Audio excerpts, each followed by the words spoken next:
হালিমাতুস সাদিয়া বলে, মাঝ রাস্তা থেকে আমি ফেরত যাচ্ছিলাম, কারণ সমস্ত মেয়েরা বলতেছে মক্কায় যারা ধনী ঘরের সন্তান তারা কেউ আর নাই, তাদের সকল সন্তানকে আমরা নিয়েছি, বিনিময়ে অনেক হাদিয়া পেয়েছি। হালিমাতুস সাদিয়া বলে, আমি দুর্বল গাধার পিঠে চড়ে যাচ্ছি, এই জন্য আমার যাইতে একটু দেরি হয়েছে। তাই বলে মক্কা তার কোনো সন্তান নাই? অন্য মেয়েরা বলতেছে আছে একজন, আছে একজন যে জন্মের আগে বাবা হারাইছে। হালিমাতুস সাদিয়া বলে, জন্মের আগে যে বাবা হারাইছে, অসহায় এতিমকে নিয়ে আমি কি করব? এই মনে করে আমি যখন তায়েফের দিকে ফিরতেছিলাম, এমন সময় আমার গাধা এত শক্তি অর্জন করেছে, এক দৌড়ে কাবা ঘরের পাশে গিয়া ঘুরমি খেয়ে পড়ে গেছে। জোরে কর সুবহানাল্লাহ। কাবা ঘর আর রাসূলের বাড়ি মাত্র 300 মিটার। কয় মিটার? যারা হজ করছেন, হজ যারা করেছেন তারা দেখেছেন রাসূলের ওই যে বাড়িতে রাসূল জন্ম নিছে ওই বাড়িটা এখনো আছে। তবে ওই বাড়িটাকে সৌদি সরকার লাইব্রেরি বানায় দিছে। কি বানায় দিছে? লাইব্রেরি বানাইছে। হ্যাঁ, বই লাইব্রেরি। তো ব্যাপারটা হলো, কাবা থেকে মাত্র 300 মিটার পূর্ব দিকে আল্লাহ রাসূলের বাড়ি। তো কাবার পাশে হালিমার গাধা পড়ে গেছে। হালিমাতুস সাদিয়া গাধাকে তিরস্কার করতেছে, গাধারে তুই আসলেই গাধা, তুই যদি গাধা না হতি তাহলে তুই কেন আসলি? এখানে তো আসে কোনো লাভ নাই, কারণ ধনী ঘরের সব সন্তান নিয়ে গেছে, একটা এতিম পড়ে আছে, তুই কেন আসলি? তুই গাধা, আসলেই গাধা। হালিমাতুস সাদিয়া বলে, আমি যখন গাধাকে গাধা বলে তিরস্কার করতেছি, এমন সময় এক মুরব্বী আমার দিকে তাকায় বলে, মা, অনেক মেয়েরা এসেছিল বনি সাদ গোত্র থেকে, ধনীদের সন্তানগুলো তারা নিয়ে গেছে, কিন্তু আমার এতিম নাতির দিকে কেউ তাকায়নি। তুমি যখন সবার পিছনে আইছো, তুমি একটু একটা বার আমার এতিমরে দেখো। হালিমাতুস সাদিয়া বলে, মুরব্বী, আমি ধনী ঘরের সন্তান নেওয়ার জন্য এসেছি, দুনিয়ার কোনো এতিমকে দেখার জন্য আমি আসি নাই, কারণ আমি হত দরিদ্র একজন মহিলা, এতিমকে দেখে আমার লাভটা কি? আব্দুল মুত্তালিব রাসূলের দাদা বললেন, খালি একটা বার দেখো। হালিমাতুস সাদিয়া বলে, শুধু দেখার জন্যে আমি ঘরের মধ্যে ঢুকে দেখি মায়ের কোলে একটা সন্তান, মায়ের কোলে একটা সন্তান, সে মায়ের নাম হলো আমেনা। ধরে কোন মায়ের নাম কি? মায়ের কোলে একটা সন্তান।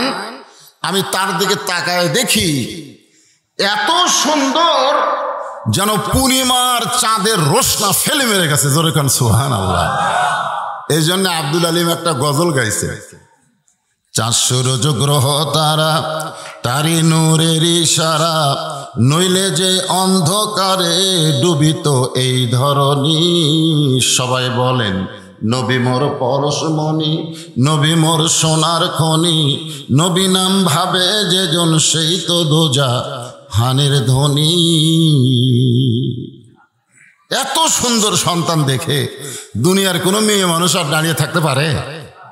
হালিমাতুস সাদিয়া বলে, এক নজর দেখার পরে আমার কলিজার মধ্যে এত লোভ হলো, আমি দুর্বল মানুষটা ওই সন্তানকে একটু কোলে নিবার চাই। এই নিয়তে আমিনার কোল থেকে সন্তানকে যখন আমার বুকে, সঙ্গে সঙ্গে সন্তানের পরশে আমার দেহের সমস্ত দুর্বলতা আল্লাহ দূর করে দিয়েছে।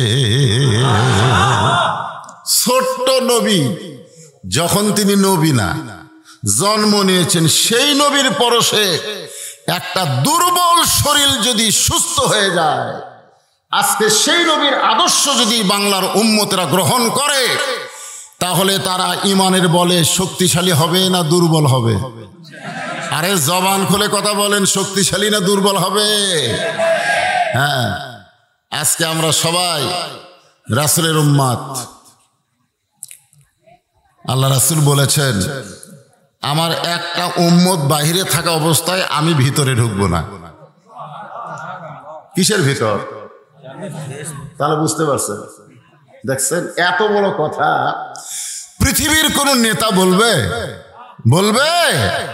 বিশ্বনবী বলেছেন, আমার একটা উম্মত জান্নাতের বাহিরে থাকা অবস্থায় আমি রাসূল জান্নাতের মধ্যে ঢুকবো না, আমার সমস্ত উম্মত যখন জান্নাতে ঢুকবে তারপরে আমি রাসূল জান্নাতে ঢুকবো। জোরে কোন সুবহানাল্লাহ। এত ভালোবাসেন আমাদেরকে, আর আমরা সেই রাসূলকে, আল্লাহ বলেছেন বলেন হে রাসূল আপনি বলেন, কুল আপনি বলেন, ইন কুনতুম তুহিব্বুনাল্লাহ ফাত্তাবিউনি ইউহিব্বুকুমুল্লাহ ওয়া ইয়াগফির লাকুম যুনুবাকুম ওয়াল্লাহু গফুরুর রহিম। সবাই জবান খুলে বলে আল্লাহু আকবার। হে রাসূল আপনি বলেন, আল্লাহ রাসূলকে বলতেছে আপনি বলেন, আমার বলার দরকার নাই, আপনি বলেন। কেউ যদি আল্লাহকে মহব্বত করতে চাও, আল্লাহর মহব্বত পেতে চাও, তাহলে রাসূলকে ইত্তেবা করা ছাড়া আল্লাহর মহব্বত পাওয়া যাবে না। আল্লাহর মহব্বত কেউ যদি পায়, আল্লাহ তাকে খুশি হয়ে জীবনের সব পাপকে মাফ করে দিবে। তাহলে আল্লাহর মহব্বত পেতে গেলে, আল্লাহর ইবাদত করতে গেলে রাসূলকে ইত্তেবা করার দরকার আছে না নাই? যখন আছে না নাই? আমিনা বলতেছে অনেক মেয়েরাই ছিল, কিন্তু আমার সন্তান ইতিম বলে আমার ঘরে কেউ ঢোকে নাই। তুমি আমার সন্তানকে আমার কোল থেকে যেভাবে কোলের মধ্যে নিলা, বুকের মধ্যে নিলা, তুমি কি আমার সন্তানকে গ্রহণ করবে? হালিমাতুস সাদিয়া বলে এমন সন্তানকে কেউ যখন বুকে নেয়, দরকার হলে গোটা পৃথিবী ত্যাগ করবে, কিন্তু এই সন্তানকে আর কোনোদিন ত্যাগ করবে না। সুবহানাল্লাহ। হালিমাতুস সাদিয়া বলে আমি ছোট্ট নবীকে নিয়ে গাধার কাছে গিয়ে বললাম, গাধা রে, তুই গাধা না, গাধা আমি গাধা। তুই যদি এখানে না আসতি তাহলে আমি রত্ন পেতাম না। রে গাধা ডানা, গাধা ডানাই না।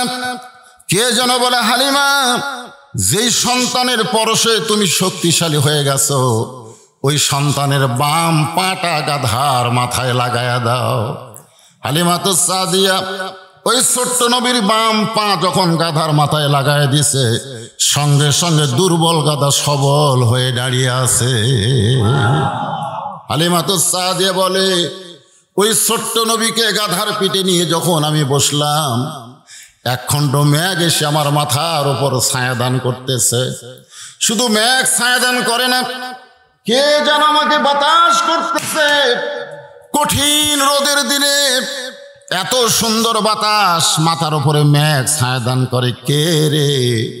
কে যেন বলে হালিমা, এমন একটা সন্তানকে তুমি বুকে ধারণ করেছ, ওই সন্তানকে সূর্যের তাপ যেন না লাগে, সেই কারণে আল্লাহ মেঘ তোমার মাথায় ছায়া বানায়া দিছে। এমন একটা সন্তানকে তুমি বুকে ধারণ করেছ, তোমার গায়ে সূর্যের তাপ যেন না লাগে, এই জন্যে আল্লাহ তাআলা জান্নাতের দরজা খুলে তোমার শরীরের জান্নাতের বাতাস বহায়া দেয়। এটা হলো রাসূলের মিলাদ। রাসূল দুনিয়াতে এসে তিনি যে একজন বিশ্ব নবী হবেন, তখন দুনিয়ার কেউ জানতো না, ঠিক কিনা বলেন?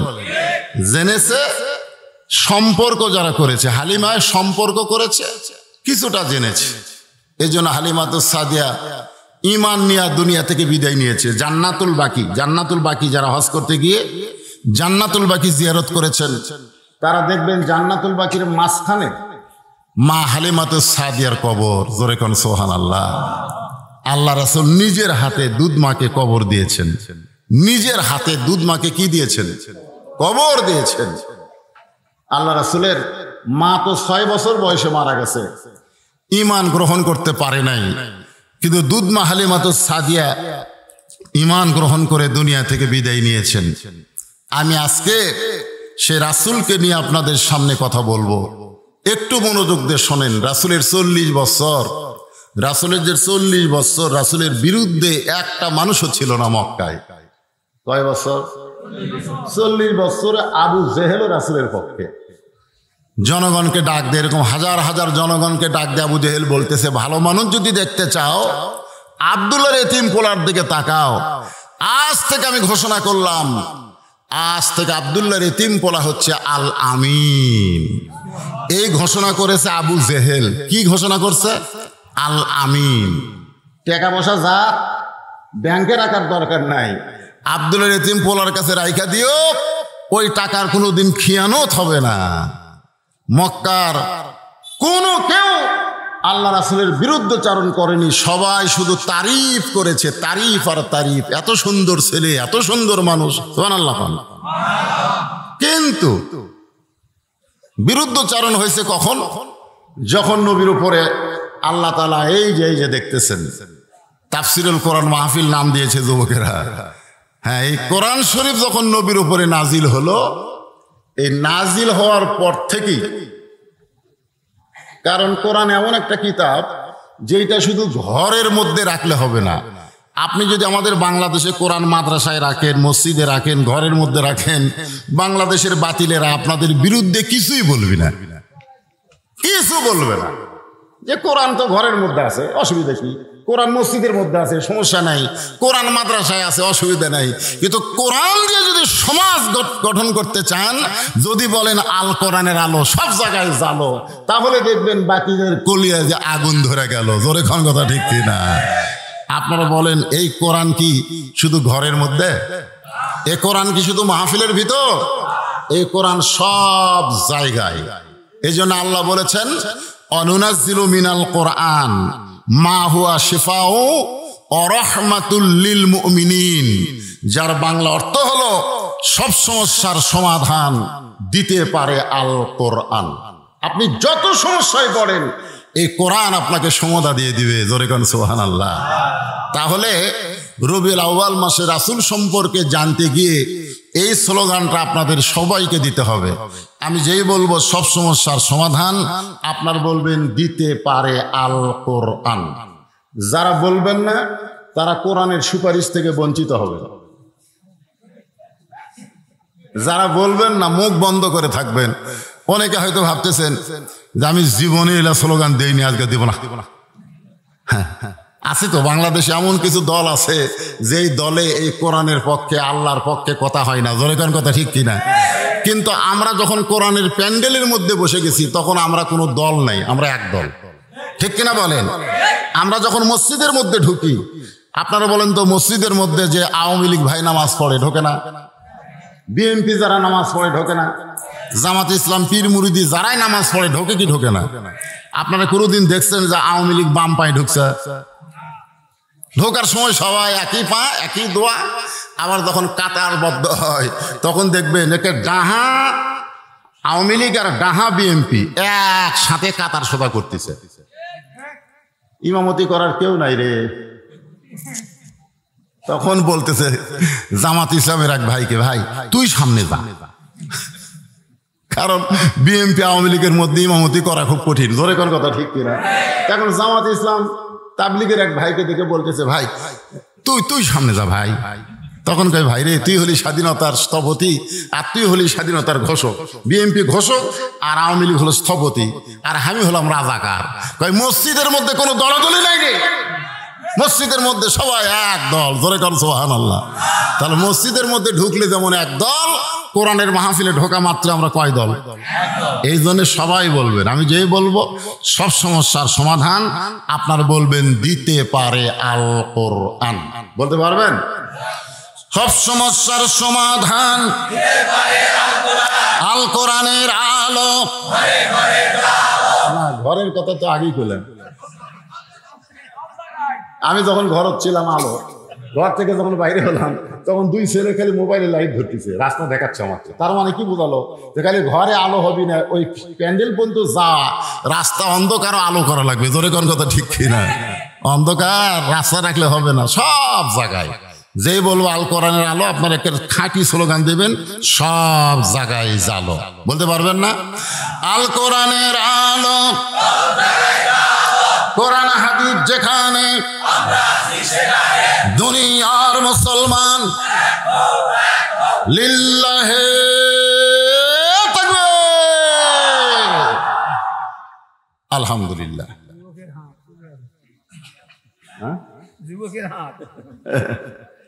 আলহামদুলিল্লাহ। এখন আসেন, আল্লাহ রাসূল খাদিজাতুল কুবরা থেকে হালিমাতুস সাদিয়ার সামান্য একটু বয়ান শুনলেন। এরপরে নবীর সাথে যিনি সম্পর্ক করছে আর একটা মেয়ে মানুষ, তার নাম কি? খাদিজা। ধরে যান, তার নাম কি? তখন কিন্তু আমাদের নবী নবী না, মাত্র 25 বছর।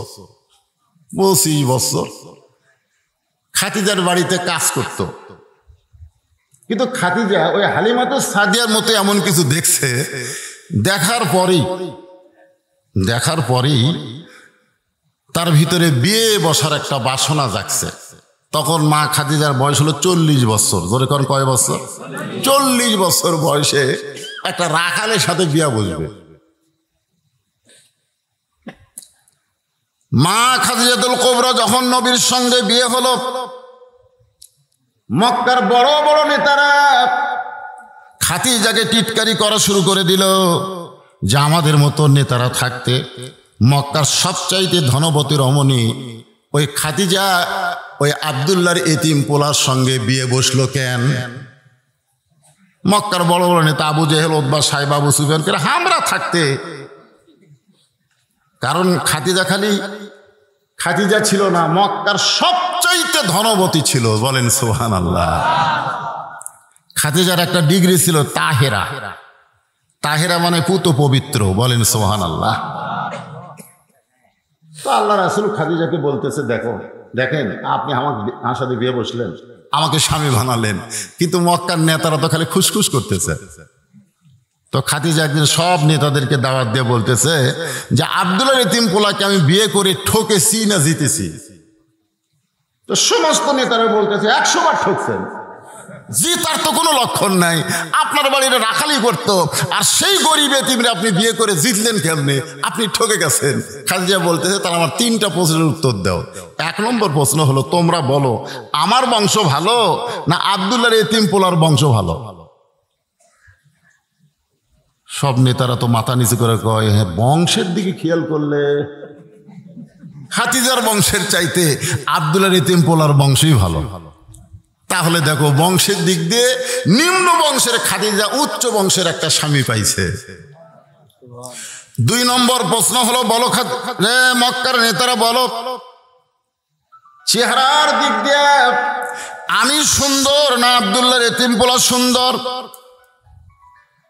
সমস্ত নেতারা বলতে, খাদিজা তুমি কেন, গোটা দুনিয়ায় আব্দুল্লাহর এতিম পোলার মতো সুন্দর কোন যুবক পাওয়া যাবে না। খাদিজা বলতে, তাহলে দেখো আমি একটা কম সুন্দরী মেয়ে মানুষ একটা সুন্দর যুবককে স্বামী হিসাবে পেলাম, কে জিতলো? তো নেতারা বলে এই দিক দিয়ে তো তুমিই জিতলে। খাদিজা বলে আমার 3 নম্বর প্রশ্ন হলো, আমার বয়স বেশি না আব্দুল্লাহর এতিম পোলার বয়স বেশি? সবাই বলতে তুমি তো 40 বছরের বিধবা। খাদিজা বলে 25 বছরের একটা তরতাজা যুবক আমি স্বামী হিসাবে পেলাম, তাহলে আমি ঠকলাম কোন দিক দিয়ে?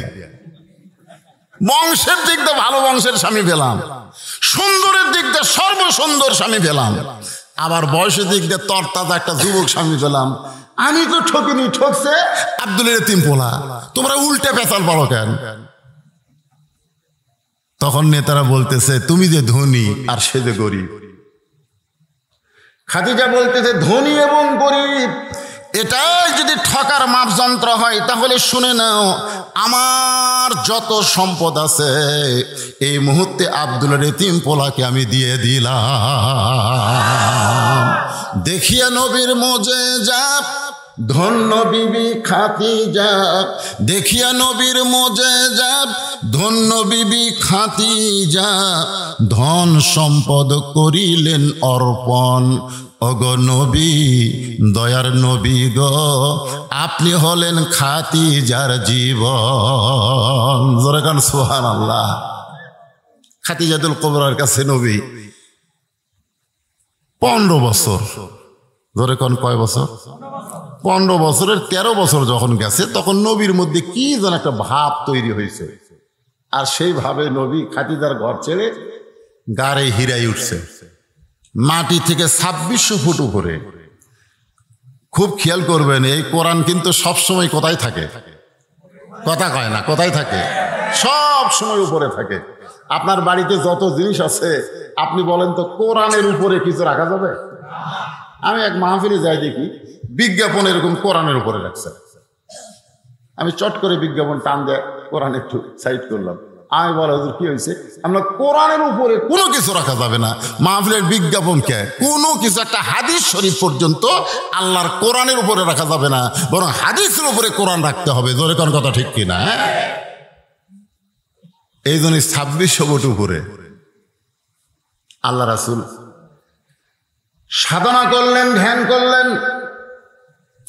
এরপরে আল্লাহ তাআলা পবিত্র কোরআনের মাত্র 5টা আয়াত প্রথম নাজিল করলেন। আর সে আয়াতের প্রথম আয়াত হলো ইকরা। প্রথম আয়াত কি? ইকরা। ইকরা মানে পড়ো। আজকে আমাদের বাংলাদেশে বহু পড়া আছে, আছে না নাই? ওই যে ইডেন কলেজে পড়তেছে, ইডেন কলেজ নাম শোনেন নাই যুবকেরা? তোমরা নাম শোনোনি? Eden college. ইডেন কলেজের এক ছাত্রী এরকম বগল বার করে অন্য পিছে রাখছে, এ বগল বার করে থুছে, বগল বার করে থুছে। এলো পোশাকের স্বাধীনতা। তো একজন সাংবাদিক জিজ্ঞেস করতেছে, আপনি কলেজের সামনে, ইডেন কলেজ না ভার্সিটি, এটা হচ্ছে ভার্সিটির সামনে আপনি এরকম বেসাইড হয়ে আছেন। তখন মেয়েটা বলতেছে, আমি তো কলেজ থেকে মাস্টার ডিগ্রি পাশ করছি, কিন্তু পোশাকের স্বাধীনতা অর্জন করার জন্য আমার দাদি নানির পোশাক পরছি। আর দাদি নানি বলে বগল কাটা পোশাক পরতো। আগেকার দাদি নানিরা পরছে, পরে কি কলেজে গেছে না ঘরের মধ্যে থাকছে? তার মানে বোঝা গেল ইডেন কলেজের পড়া না। ইকরা মানে বুঝতে হবে। ফেরেশতা জিবরাইল বললেন ইকরা পড়েন। আল্লাহ নবী বললেন পড়বো না। ফেরেশতা জিবরাইল বললেন পড়েন, নবী বললেন পড়বো না। তৃতীয়বার যখন জিবরাইল বলতেছে আপনি কেন পড়বেন না, আল্লাহ রাসূল বললেন শুধু পড়তে বললেই পড়বো না, আগে জানতে হবে পড়ার ধরন কি। কি ধরন? লা ইয়ামাসসুহু ইল্লাল মুতাহহারুন। এই যে আমি যদি আপনাদের বলে আসেন তো ধরেন তো, অনেকে বলবে হুজুর পড়া তো দূরের কথা, ধরতেই পারবো না, কারণ এটা ধরবার গেলে শরীর পবিত্র থাকা লাগবে। জোরে কোন কথা ঠিক? কারণ আল্লাহ বলেছে লা ইয়ামাসসুহু, স্পর্শ করা যাবে না, ইল্লাল মুতাহহারুন, যতক্ষণ পর্যন্ত তুমি পবিত্র না হবা। তাহলে এর মধ্যে কি পড়া আছে যেই পড়া ধরবার গেলে শরীর আগে পবিত্র করা লাগবে রে? এখনকার ছেলেরা পড়ে, পেশাব পড়ে পায়খানা করে। ফেরেশতা জিবরাইল বললেন বিইসমি রাব্বিকাল্লাযী খালাক, যে আল্লাহ আপনাকে সৃষ্টি করেছেন সে আল্লাহর নামে পড়ে। সুবহানাল্লাহ, জোরে বলেন না কেন? কি বলতেছে? বিইসমি, কার নাম? বিইসমি রাব্বিকাল্লাযী খালাক, খালাকাল ইনসানা মিন আলাক। এখন বলেন নবী কিসের তৈরি?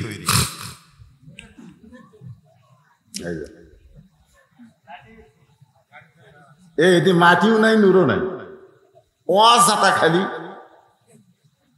আমাদের বাংলাদেশে এই যে এখন যারা রাজার ভাগে গেল, ওই গ্রুপ করে বলবে নবী নূরের তৈরি, আছে না নাই? আমরা নবী সম্পর্কে জানবো তো, নবী যে আমাদের আদর্শ, নবী আমাদের মডেল, সেই নবী সম্পর্কে যদি নাই জানি তাহলে মানা যাবে? মেম্বারও নেতা, চেয়ারম্যানও নেতা, এমপিও নেতা, আবার প্রধানমন্ত্রীও নেতা। সব নেতা কি একই নেতা? কি গণ মেম্বার চেয়ারে বসে আছে, ইতিমধ্যে যদি চেয়ারম্যান আসে তাহলে মেম্বার কি চেয়ার একটাই? তো মেম্বার কি চেয়ারত বসে থাকবে? লাভ দুটো বলবে চেয়ারম্যান আছে, চেয়ারম্যান চেয়ারত বসে আছে, ইতিমধ্যে উপজেলা চেয়ারম্যান আছে, চেয়ারম্যান কি বসে থাকবে? লাভ দুটো বলবো উপজেলা চেয়ারম্যান আছে, উপজেলা চেয়ারম্যান চেয়ারত বসে আছে, এমপি আইছে, বসে থাকবে? তার মানে কি বোঝাই গেল? আমাদের নবীও নেতা, বাংলাদেশে যারা আছে এরাও নেতা। তাহলে দোজাহানের বাদশাহ নেতাকে আমাদের চেনা জানার দরকার আছে না নাই? জোরে কোন আছে না নাই?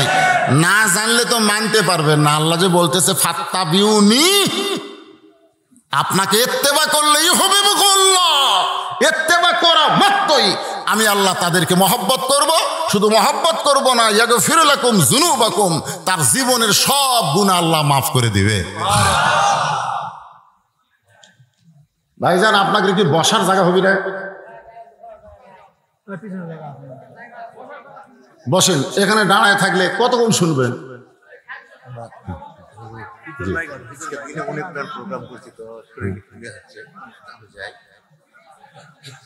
কিছু বলবেন নাকি? একটা কথা হয়তো একটু না বললে ভালো হয়, কিন্তু এখন এই সময় কি বলা ঠিক হবে? আপনি যে কথা বলতেছেন। হ্যাঁ, বসেন বসেন বসেন।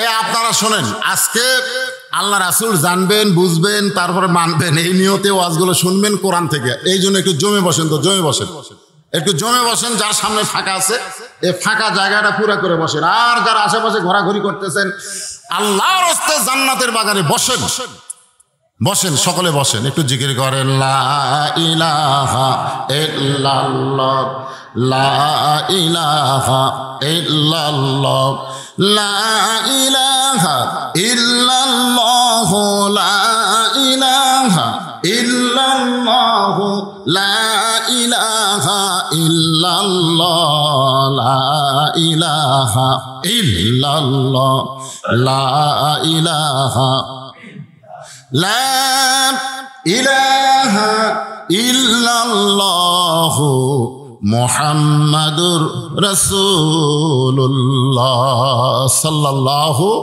আলাইহি ওয়াসাল্লাম। আল্লাহ রাসূল কিসের তৈরি? দুই গ্রুপ আছে, দরকার নাই, দরকার নাই। যখন ফেরেশতা জিবরাইল লাইলাতুল মিরাজে আল্লাহর নবীকে নিয়ে আল্লাহর আরশে যাচ্ছেন, এই মনোযোগ দিয়ে শোনেন, আল্লাহর আরশে যাচ্ছেন, এমন একটা জায়গায় আল্লাহ বললেন জিবরাইল তুমি ব্রেক করো। জিবরাইল তুমি কি করো? ব্রেক করো, তুমি আর সামনে পা বাড়ায়ো না, কারণ 70,000 নূরের পর্দা, সেই পর্দা পাড়ি দিয়ে তুমি জিবরাইল যদি আসতে চাও তোমার অস্তিত্ব পুড়ে হবে ছাই। ওখান থেকে আমার নবীকে আমি একলাই নিতে চাই। জিবরাইল কিসের তৈরি? এই ফেরেশতা কিসের তৈরি? নূরের তৈরি। তাহলে নূরের তৈরি ফেরেশতাকে আল্লাহ বলতেছে 70,000 নূরের পর্দার ভিতর দিয়ে তুমি যদি আসতে চাও নবীর সাথে, তোমার অস্তিত্ব পুড়ে হবে ছাই। তুমি ব্রেক করো, ওখান থেকে আমার নবীকে আমি একলাই নিতে চাই। সুবহানাল্লাহ কবেন না? তাহলে 70,000 নূরের পর্দা পাড়ি দিতে জিবরাইল যদি পুড়ে যায়, অস্তিত্ব শেষ হয়ে যায়, সেখান থেকে আমার নবী যাবে এতগুলো নূরের পর্দা পাড়ি দিয়ে। নবী কিসের তৈরি? আবার কয় নূরের তৈরি। ফেরেশতা জিবরাইল জিজ্ঞেস করতেছে, ইয়া রাসূলুল্লাহ, আপনাদের চেয়ারম্যান সাহেব সারাদিন খাটাখাটনি করছে? আমি কিছু নাই বলি, আপনি না, বলার জন্য না, উনি একটু বিদায় চাচ্ছেন। আল্লাহ হাফেজ, সবাইকে সালাম দিয়ে আপনি যান। আসসালামু আলাইকুম। চলে যাবেন? একটু যাই, আমার খুব সারাদিন এই চেয়ারে একজন বসেন, পিছন থেকে এসে একজন বসেন, এখানে বসেন। ফেরেশতা জিবরাইল বলতেছে, ইয়া রাসূলুল্লাহ, শোনেন শোনেন, মনোযোগ দিয়ে শোনেন, আজ থেকে এই ফিতনা দূর হবে। ইয়া রাসূলুল্লাহ, জিন হলো আগুনের তৈরি, ফেরেশতা হলো নূরের তৈরি, মানুষ হলো আদম হলো মাটির তৈরি, কিন্তু আপনি নবী কিসের তৈরি? এতগুলো নূরের পর্দা পাড়ি দিয়ে আল্লাহর কাছে যাচ্ছেন, আমি একটু জানতে চাই। সঙ্গে সঙ্গে নবী বললেন, জিবরাইল আমি কিসের তৈরি আমি জানি না, যিনি তৈরি করেছেন তিনি ভালো জানেন। আর কোনো ফিতনা আছে? নবী কিসের তৈরি, কে তৈরি করছে? তাহলে আল্লাহ ভালো জানে, আমরা মাথা ঘামাই কেন? কবরের মধ্যে গেলে বলবে যে নবী কিসের তৈরি? কবরের মধ্যে গেলে কি বলবে? ওমান নাবিউকা, তোমার নবীকে মান হাজার রাসূল। নবীর চেহারা এনে আপনার সামনে এরকম দেখানো হবে যে দেখেন তো এটা কে, তখন আপনি যদি বলেন মানে নবীর কিছু করেন না, আপনি মাথার টুপি দেননি, মুকুট দাড়ি থননি, নবীর কোনো সুন্নত নাই, নবীর কোনো মহব্বত নাই, এখন নবীকে দেখে আপনি বলবেন কে রে,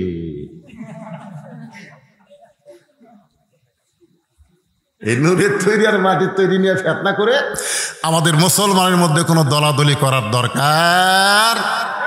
আল্লাহ এখানে ঘোষণা করলেন ইকরা বিইসমি রাব্বিকাল্লাযী খলাক খলাকাল ইনসানা মিন আলাক। একটু খেয়াল করবেন, তায়েফের ময়দানে নবী যখন গেলেন, যদি নূরের তৈরি হতো ওরা যতই পাথর মারুক নবীর গা দিয়ে রক্ত ঝরতো না। জোরে কোন কথা ঠিক কিনা? নবী যখন উহুদের ময়দানে গেলেন, যদি নূরের তৈরি হতো তাহলে নবীর দান দান শহীদ হতো না, নবীর কপালের মধ্যে কোড়া ঢুকতো না। নূরের তৈরি যদি হতো তাহলে নবীর পেশাব পায়খানা করা লাগতো না, নবীর এতগুলো বউ থাকতো না, নবীর সন্তান হতো না। বাজান একটু মনোযোগ দিয়ে কথাগুলো শুনবেন, কারণ যিনি আমাদের আদর্শ, যিনাকে না মানলে আল্লাহ খুশি হবে না, জান্নাত দেবে না, সেই মহামানব সম্পর্কে আমাদের একটু এলেমের দরকার আছে না নাই? একেবারে 5টা আয়াত নিয়ে নবী কাঁপতে কাঁপতে চলে আসছে।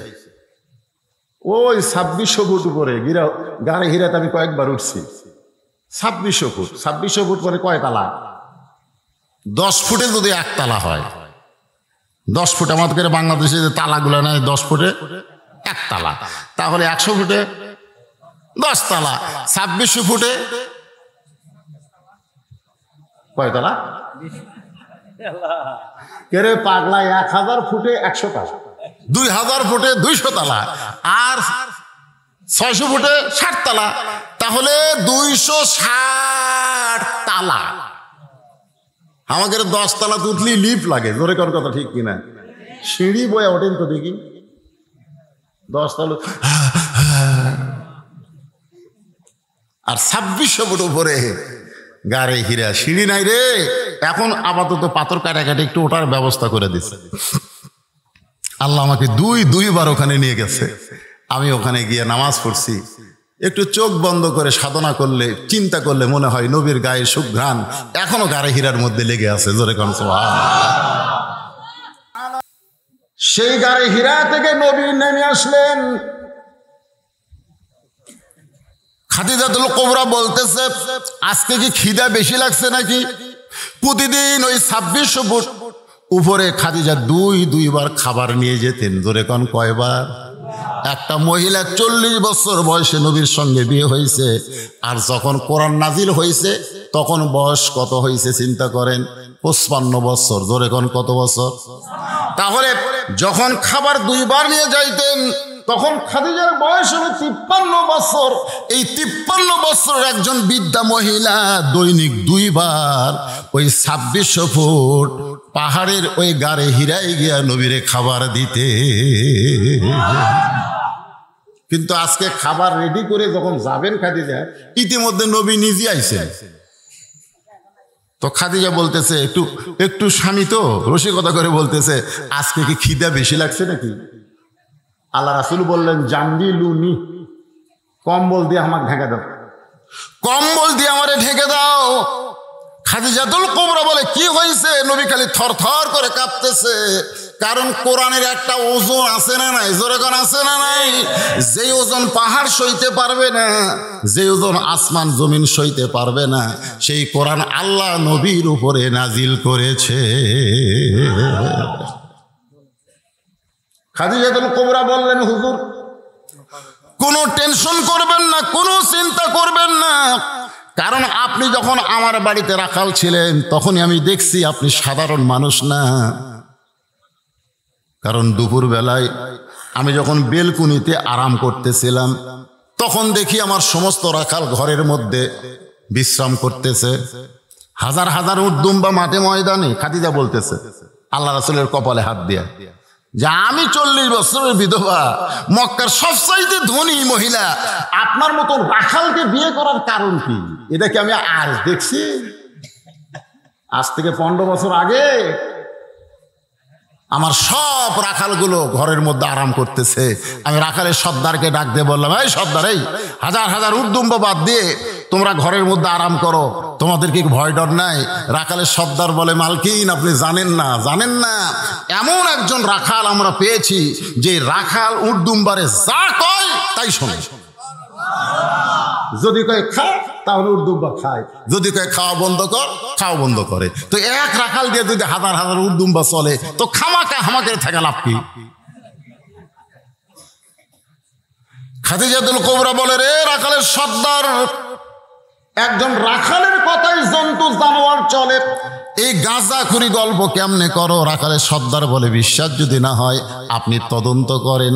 খাদিজা বলে, আমি নিজে তদন্ত করতে গিয়ে দেখেছি আপনি যখন দাঁড়িয়েছিলেন আপনার মাথার উপরে সূর্যের কোনো তাপ নাই, আপনার মাথার উপরে আল্লাহ আসমানের ছায়াকে ম্যাক করে দিয়েছে। আমি আর একটু নিকটে গিয়ে যখন তাকায় দেখি, তখন আপনার চেহারার দিকে তাকায়, মানুষ কোনোদিন কি এত সুন্দর হয়? সেদিন থেকে বিশ্বাস আপনি সাধারণ কোনো মানুষ না, স্বয়ং আল্লাহ তাআলা আপনার উপরে হেদায়েতের নূর দিয়েছে। আজ থেকে আপনি হলেন সিরাজাম মুনীরা। এই সিরাজাম মুনীরা মানে কি? অনেকে বলে না, ওই যে আলো আসতেছে, ওই যে আলো আসতেছে। আলো আসতেছে না আলো আনতিছে? আপনারা কোন তো ভাই, আলো আসতেছে না আনতিছে? তা আমরা কি বলি, ওই যে আলো আসতেছে, আলো আসতেছে। তো কাছে যখন আসলো তখন দেখল, না রে, এটা আমাদের পাড়ার উমুক হেজাক লিয়ে আসতেছে। তো আপনারা এখন বলেন তো, যাই হেজাক ধরে আছে তার দাম বেশি না হেজাকের দাম বেশি? এ কথা কয় না, হেজাকের দাম বেশি না যাই হেজাক লিয়ে আসতেছে তার দাম বেশি? তা আমরা নবীকে যখন নূর বলবো তখন নবীকে হেজাক বানাবো, আর যখন আমরা বলবো হেজাকওয়ালা, নবী হচ্ছে নূরওয়ালা। জোরে কোন সুবহানাল্লাহ। নবী কি ওয়ালা? নূরওয়ালা। আর সেই নূর হচ্ছে আল্লাহর কোরআন। জোরে কোন সুবহানাল্লাহ। শুরু হয়ে গেল। গোপনে গোপনে আল্লাহ নবী কোরআন তেলাওয়াত করেন, কোরআন নাজিল হয়। মক্কার নেতারা গোপনে গোপনে নবীর কোরআন তেলাওয়াত শোনা শুরু করলেন। সুবহানাল্লাহ কবেন না? আবু জেহেল হচ্ছে এক নম্বর, আবু সুফিয়ান, উতবা, সাইবা, যে ঘরের মধ্যে নবী কোরআন পড়ে সেই ঘরের চারিধার তারা সারা রাত দাঁড়িয়ে দাঁড়িয়ে কোরআন তেলাওয়াত শোনে। আবু জেহেল ঘোষণা করলো, এত সুন্দর কোরআনের বাণী মনে হয় রাত কোন দিক দিয়ে গেল বুঝবারই পারিনি। সুবহানাল্লাহ। এত সুন্দর কোরআনের বাণী যে রাত দিয়ে কোন দিক দিয়ে গেল রে বুঝবারই পারিনি। সুবহানাল্লাহ কবেন না? আজকে কোরআনের ওয়াজ শোনার মানুষ আছে, আবু জেহেল হচ্ছে এক নম্বর শ্রোতা। কিন্তু যখন ঘর থেকে কোরআন বাইরে আসলো তখন আবু জেহেল চিন্তায় পড়ে গেল, সাধারণ মানুষগুলো যদি এই কোরআনকে পড়ে, মক্কার লোকেরা শুধু কোরআন পড়ে না, পড়া মাত্রই তারা কোরআন বোঝে, আর বাংলার মুসলমান কোরআন পড়া মাত্র বোঝে না, কোরআন পড়ার পরে তারপরে আবার কোরআনের তাফসির পড়ে। জোরে কোন কথা ঠিক কিনা? কিন্তু মক্কার লোকেরা কি কোরআন পড়ে আবার তাফসির পড়া লাগবে? ওদের ভাষাই কি? আরবি ভাষা। এ পড়া মাত্র বুঝে ফেলে দেয়। তা আবু জেহেল দেখলো, এই কোরআন যদি বাইরে আসে তাহলে হামাকের ভুয়া নেতাগিরি তো আর চলবে না। যে নেতৃত্ব দিয়া মক্কার মানুষদেরকে আমরা গোলাম বানাইছি, চাকর বানাইছি, আজকে আমাদের নেতারা কোটি কোটি টাকা সুইস ব্যাংকে জমা করতেছে, আর আমাদের গরিবগুলো সারাদিন কাম কাজ করে 200 টাকা কেজি সোয়াবিন তেল কিনে ডাল কিনবার গেলে চোখের পানি বার করে, আর গোস্ত মাস্ত নাই। জোরে কোন কথা ঠিক কিনা ভাই? কাঁঠাল ভাঙ্গা খাওয়া, মাথার উপর কাঁঠাল ভাঙ্গিচ্ছে, কাঁঠাল আর এভাবে ভাঙ্গা লাগিচ্ছে না, মাথার বাড়ি দিয়ে কাঁঠাল ভাঙ্গিচ্ছে। আবু জেহেল দেখতেছে কাঁঠাল ভাঙ্গা তো চলবি না, যদি কোরআন সকলের কাছে যায়।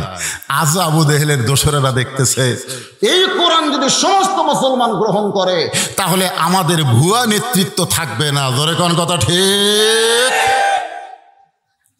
সমস্ত নেতারা, মক্কার যেইগুলা নেতা ছিল সমস্ত নেতারা একত্র হলো, একত্র হয়ে চিন্তা করলো কি করা যায়, কি করা যায়। বলে চলো আমরা গোপনে প্রস্তাব দেই। আবু জেহেলের নেতৃত্বে নবীর বাড়ির চারধার 4-5 নেতা জিকির করতেছে লা ইলাহা ইল্লাল্লাহ, লা ইলাহা ইল্লাল্লাহ, লা ইলাহা ইল্লাল্লাহ। খাদিজাতুল কুবরা বলতেছে হুজুর নেতারা মনে হয় মুসলমান হলো, আমরা ঘরের মধ্যে আর ওরা আমাকে ঘরের চারিধার কলেমার জিকির করে। আল্লাহ রাসূল দরজা খুলে বলতেছে আসেন আমার বুকের মধ্যে আসেন, আমার বুকের মধ্যে আসেন। লা ইলাহা ইল্লাল্লাহ জিকির করতেছেন, আপনারা তো আমার দলে চলে আসলেন। আল্লাহ তাআলা কোরআনের আয়াত নাযিল করলো, কুল হে রাসূল আপনি বলেন ইন কুনতুম তুহিব্বুনাল্লাহ ফাত্তাবিউনি।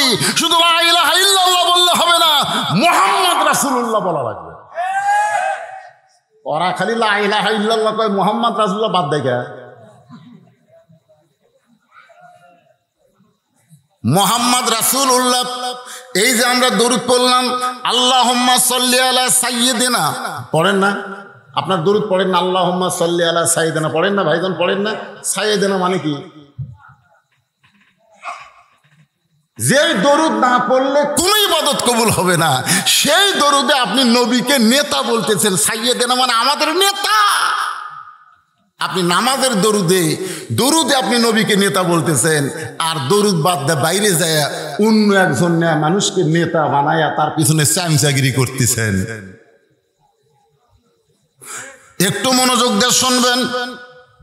কলেমার জিকির করতেছে লা ইলাহা ইল্লাল্লাহ।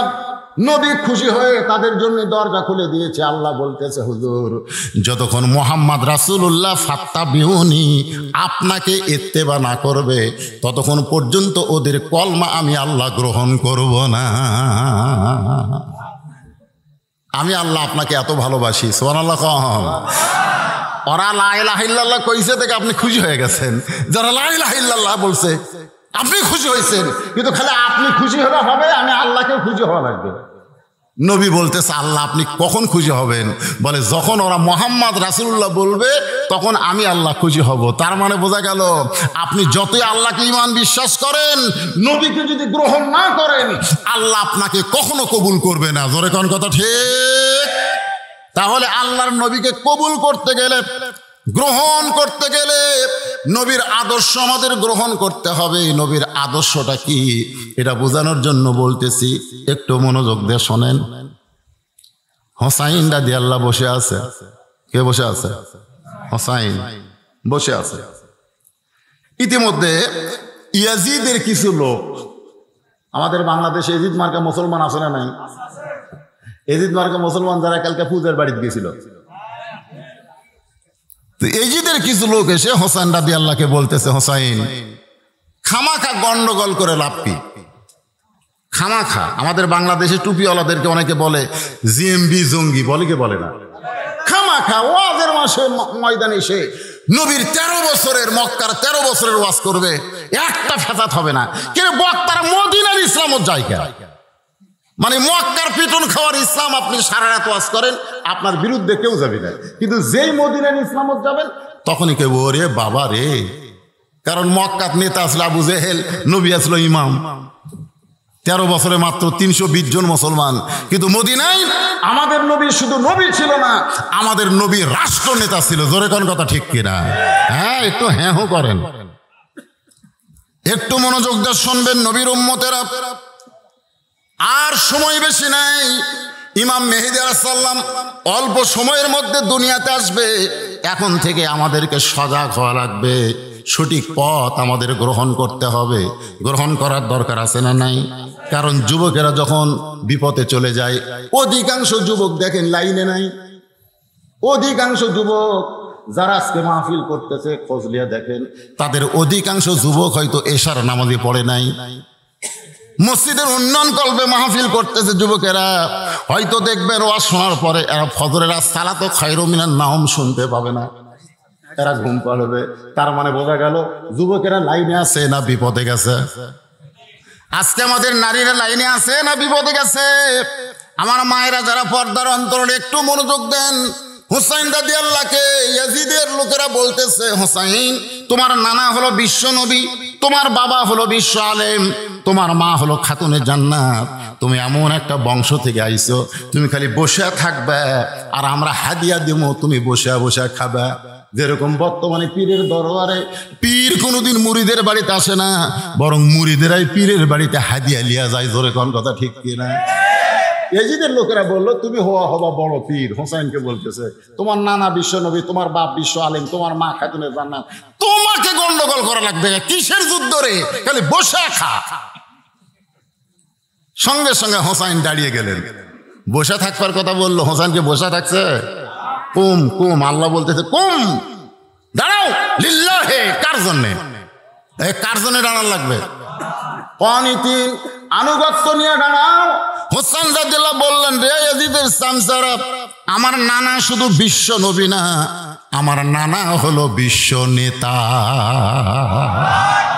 আমার বাবা শুধু বিশ্ব আলেম না, আমার বাবা হলো বিশ্ব বীর। সুবহানাল্লাহ। আমার মা শুধু খাতুনে জান্নাত নয়, আমার মা হলো জোহরা। তোমরা শুধু আমার নানাকে বিশ্ব নবী বলো, আমার বাবাকে বিশ্ব আলেম বলো, আমার মাকে খাতুনে জান্নাত বলো, আর্ধেক বলো আর আর্ধেক কেন বাদ দাও? আমাদের নবী শুধু বিশ্ব নবী না, আমাদের নবী হলো বিশ্ব নেতা। আমার নেতা তোমার নেতা। আমার বাবা কি? হোসেন বলতেছে এদিদের চামচারা, আমার বাবা শুধু বিশ্ব আলেম, আমার বাবা হলো বিশ্ববীর। মামুনুল হক যেমন বড় আলেম, তেমন আবার বড় বীর। জোরে কোন কথা ঠিক কিনা? এমনি জিলখানাত আছে। সাইদি সাহেব যেমন বড় আলেম, আবার তেমন বড় বীর। জোরে কোন কথা ঠিক কিনা? আর আমরা হলাম বড় বক্তা, কিন্তু বীর না, যার কানে তেলতেলা, এখনো বেড়া ঘুরতেছি। জোরে কোন কথা ঠিক কিনা? এই 3 দিনের 29 বছরের আমির হামজা খালি বড় আলেম না, বড় বীর, যার কারণে কোন জায়গায় ঢুকে রাখছে। হ্যাঁ, বোঝা লাগবে ভাইদার। হযরত আলী শুধু বিশ্ব আলেম ছিল না, বিশ্ব বীর ছিল। তিহিমার প্রান্তরে নবী যখন সাহাবীদের নিয়ে ওয়াজ করতেছে, এমন সময় আল্লাহর নবীর কাছে একটা খবর আসলো। একটু মনোযোগ দেন। খবরটা হলো, এই মুহূর্তে কাবা ঘর সে একজন শপথ করে বলেছে, যতক্ষণ আব্দুল্লাহর এতিম পোলার মাথা না কাটবো, ততক্ষণ আমি পানি পান করব না, দুনিয়ার কোনো খাদ্য খাবো না। একজন বীর কাবা ঘর সে শপথ করে বলতেছে, আব্দুল্লাহর এতিম পোলা মানে আমাকে নবী, যতক্ষণ পর্যন্ত মাথা না কাটবো ততক্ষণ পানি পান করব না, কোনো খাবার স্পর্শ করব না। যেই কথা বলেছে তার নাম হচ্ছে আমর। জোরে কোন, তার নাম কি? আমর। প্রতি সন্ধ্যায় 21 কেজি খাদ্য খায়, প্রতি সন্ধ্যায়। কি বীর! যেই তরবারি নিয়ে যুদ্ধ করে, সেই তরবারির ওজন হলো 3.5 মণ। তরবারির ওজন কয় মণ? আর সেই আমর কাবা সে শপথ করছে। এই খবর নবীর কাছে, নবী তখন তিহিমা প্রান্তরে, নবীর চোখ দিয়ে দরদর করে পানি পড়তেছে। সাহাবীরা বললেন, ইয়া রাসূলুল্লাহ, আপনি কি সুন্দর ওয়াজ করতেছেন, হঠাৎ ওয়াজ করতে করতে চোখে পানি কেন? আল্লাহ রাসূল বললেন, এই মুহূর্তে আমার কাছে খবর আসলো, মক্কার সবচাইতে বড় বীর আমর আমার দেহ থেকে মস্তক বিচ্ছিন্ন করার শপথ করছে কাবা ছুঁয়া। কি ছুঁয়া?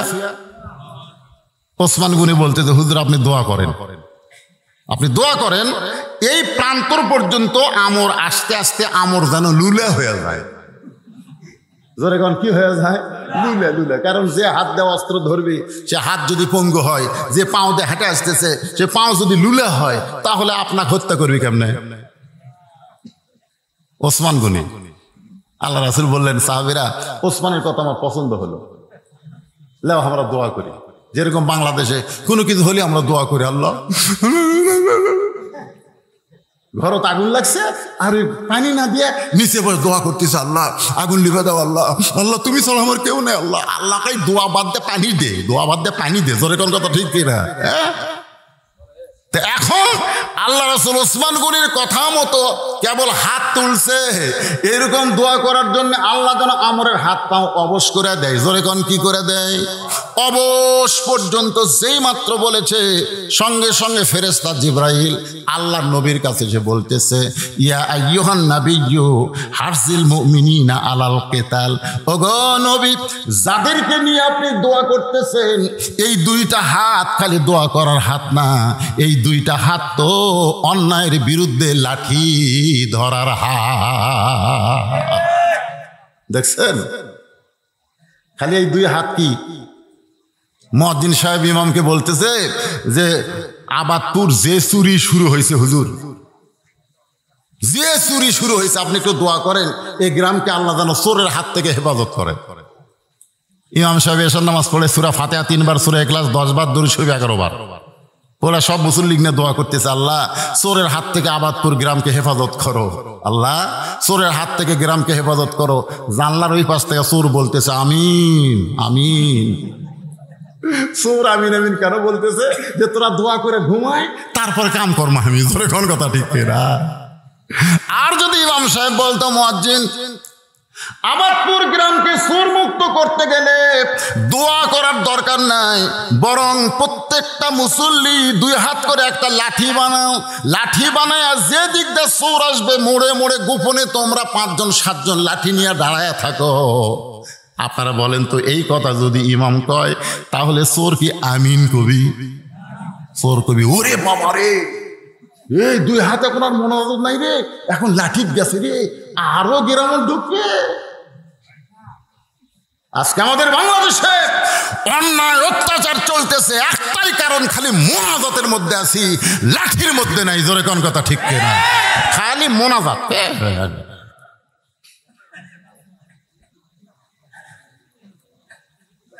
আল্লাহ রাসূল, আমরা তো সাধারণ মৌলভী রে, আল্লাহ রাসূল মোনাজাত করতেছে, আল্লাহ আমরের হাত নাও অবশ, কেবল অবশ পর্যন্ত গেছে। ইতিমধ্যে আল্লাহ কোরআন নাজিল করে বলতেছে, ইয়া আইয়ুহান নাবিয়্যু হারজিল মুমিনিনা আলাল কিতাল। আমরা মোনাজাত শেষ করি উপর দিকে, এইভাবে হাত যখন মোনাজাত শেষ করি তখন কি করি?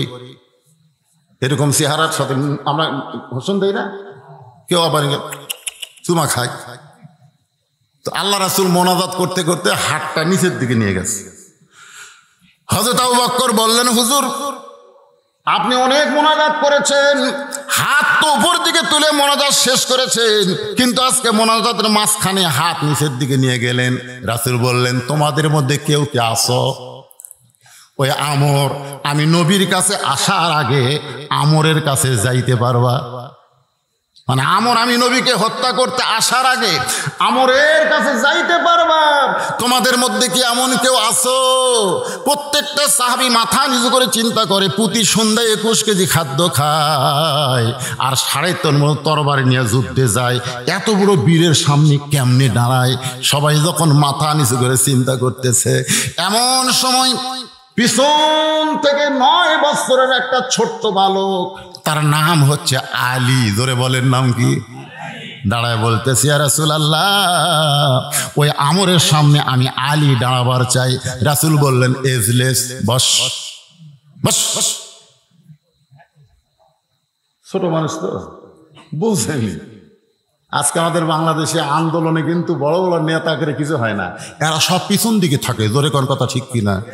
যে কয়টা মরে ওই যুবক কয়টা, বউ নাই সোল নাই, ওর কোনো টেনশন আছে?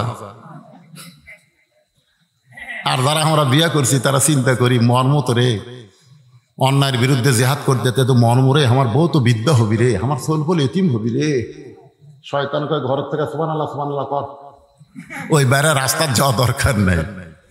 তো আলীর বয়স মাত্র 9 বছর, ওই কি বিয়া করছে? তাই ওই পিছন দিক থেকে লাভ ধরে বলতেছে, ইয়া রাসূলুল্লাহ আমি আমরের সামনে দাঁড়াবার চাই। রাসূল বলেন, এজলেস, বস। আল্লাহ রাসূল বললেন, রে সাহাবীরা, তোমাদের মধ্যে কি এমন কেউ আছো ওই মহাবীর আমরের সামনে দাঁড়াবার চাও? কোন সাহাবী যখন দাঁড়ায় না, হযরত আলী আবার দাঁড়ায় বলতেছে, ইয়া রাসূলুল্লাহ আমি আমরের সামনে দাঁড়াবার চাই। রাসূল বললেন, এজলেস, বসো। তৃতীয়বার যখন নবী বললেন কেউ দাঁড়াইছে না, ওই আলী পিছনে দাঁড়াইছে। রাসূল বললেন, আয়। কাছে নিয়ে বলতেছে, তুই আমরক চিনিস? প্রতি সন্ধ্যায় 21 কেজি খাদ্য খায়, 3.5 বছরের তরবারি নিয়ে জিহাদের ময়দানে যায়, সেই মহাবীর আমরের সামনে তুই কেমনে দাঁড়াবি? হযরত আলী বলতেছেন, ইন্নামাল মুমিনুনা আল্লাযীনা ইযা যুকিরাল্লাহু ওয়াজিলাত কুলুবুহুম ওয়া ইযা তুলিয়াত আলাইহিম আয়াতুহু যাদাতুহুম ঈমানা ওয়া আলা রাব্বিহিম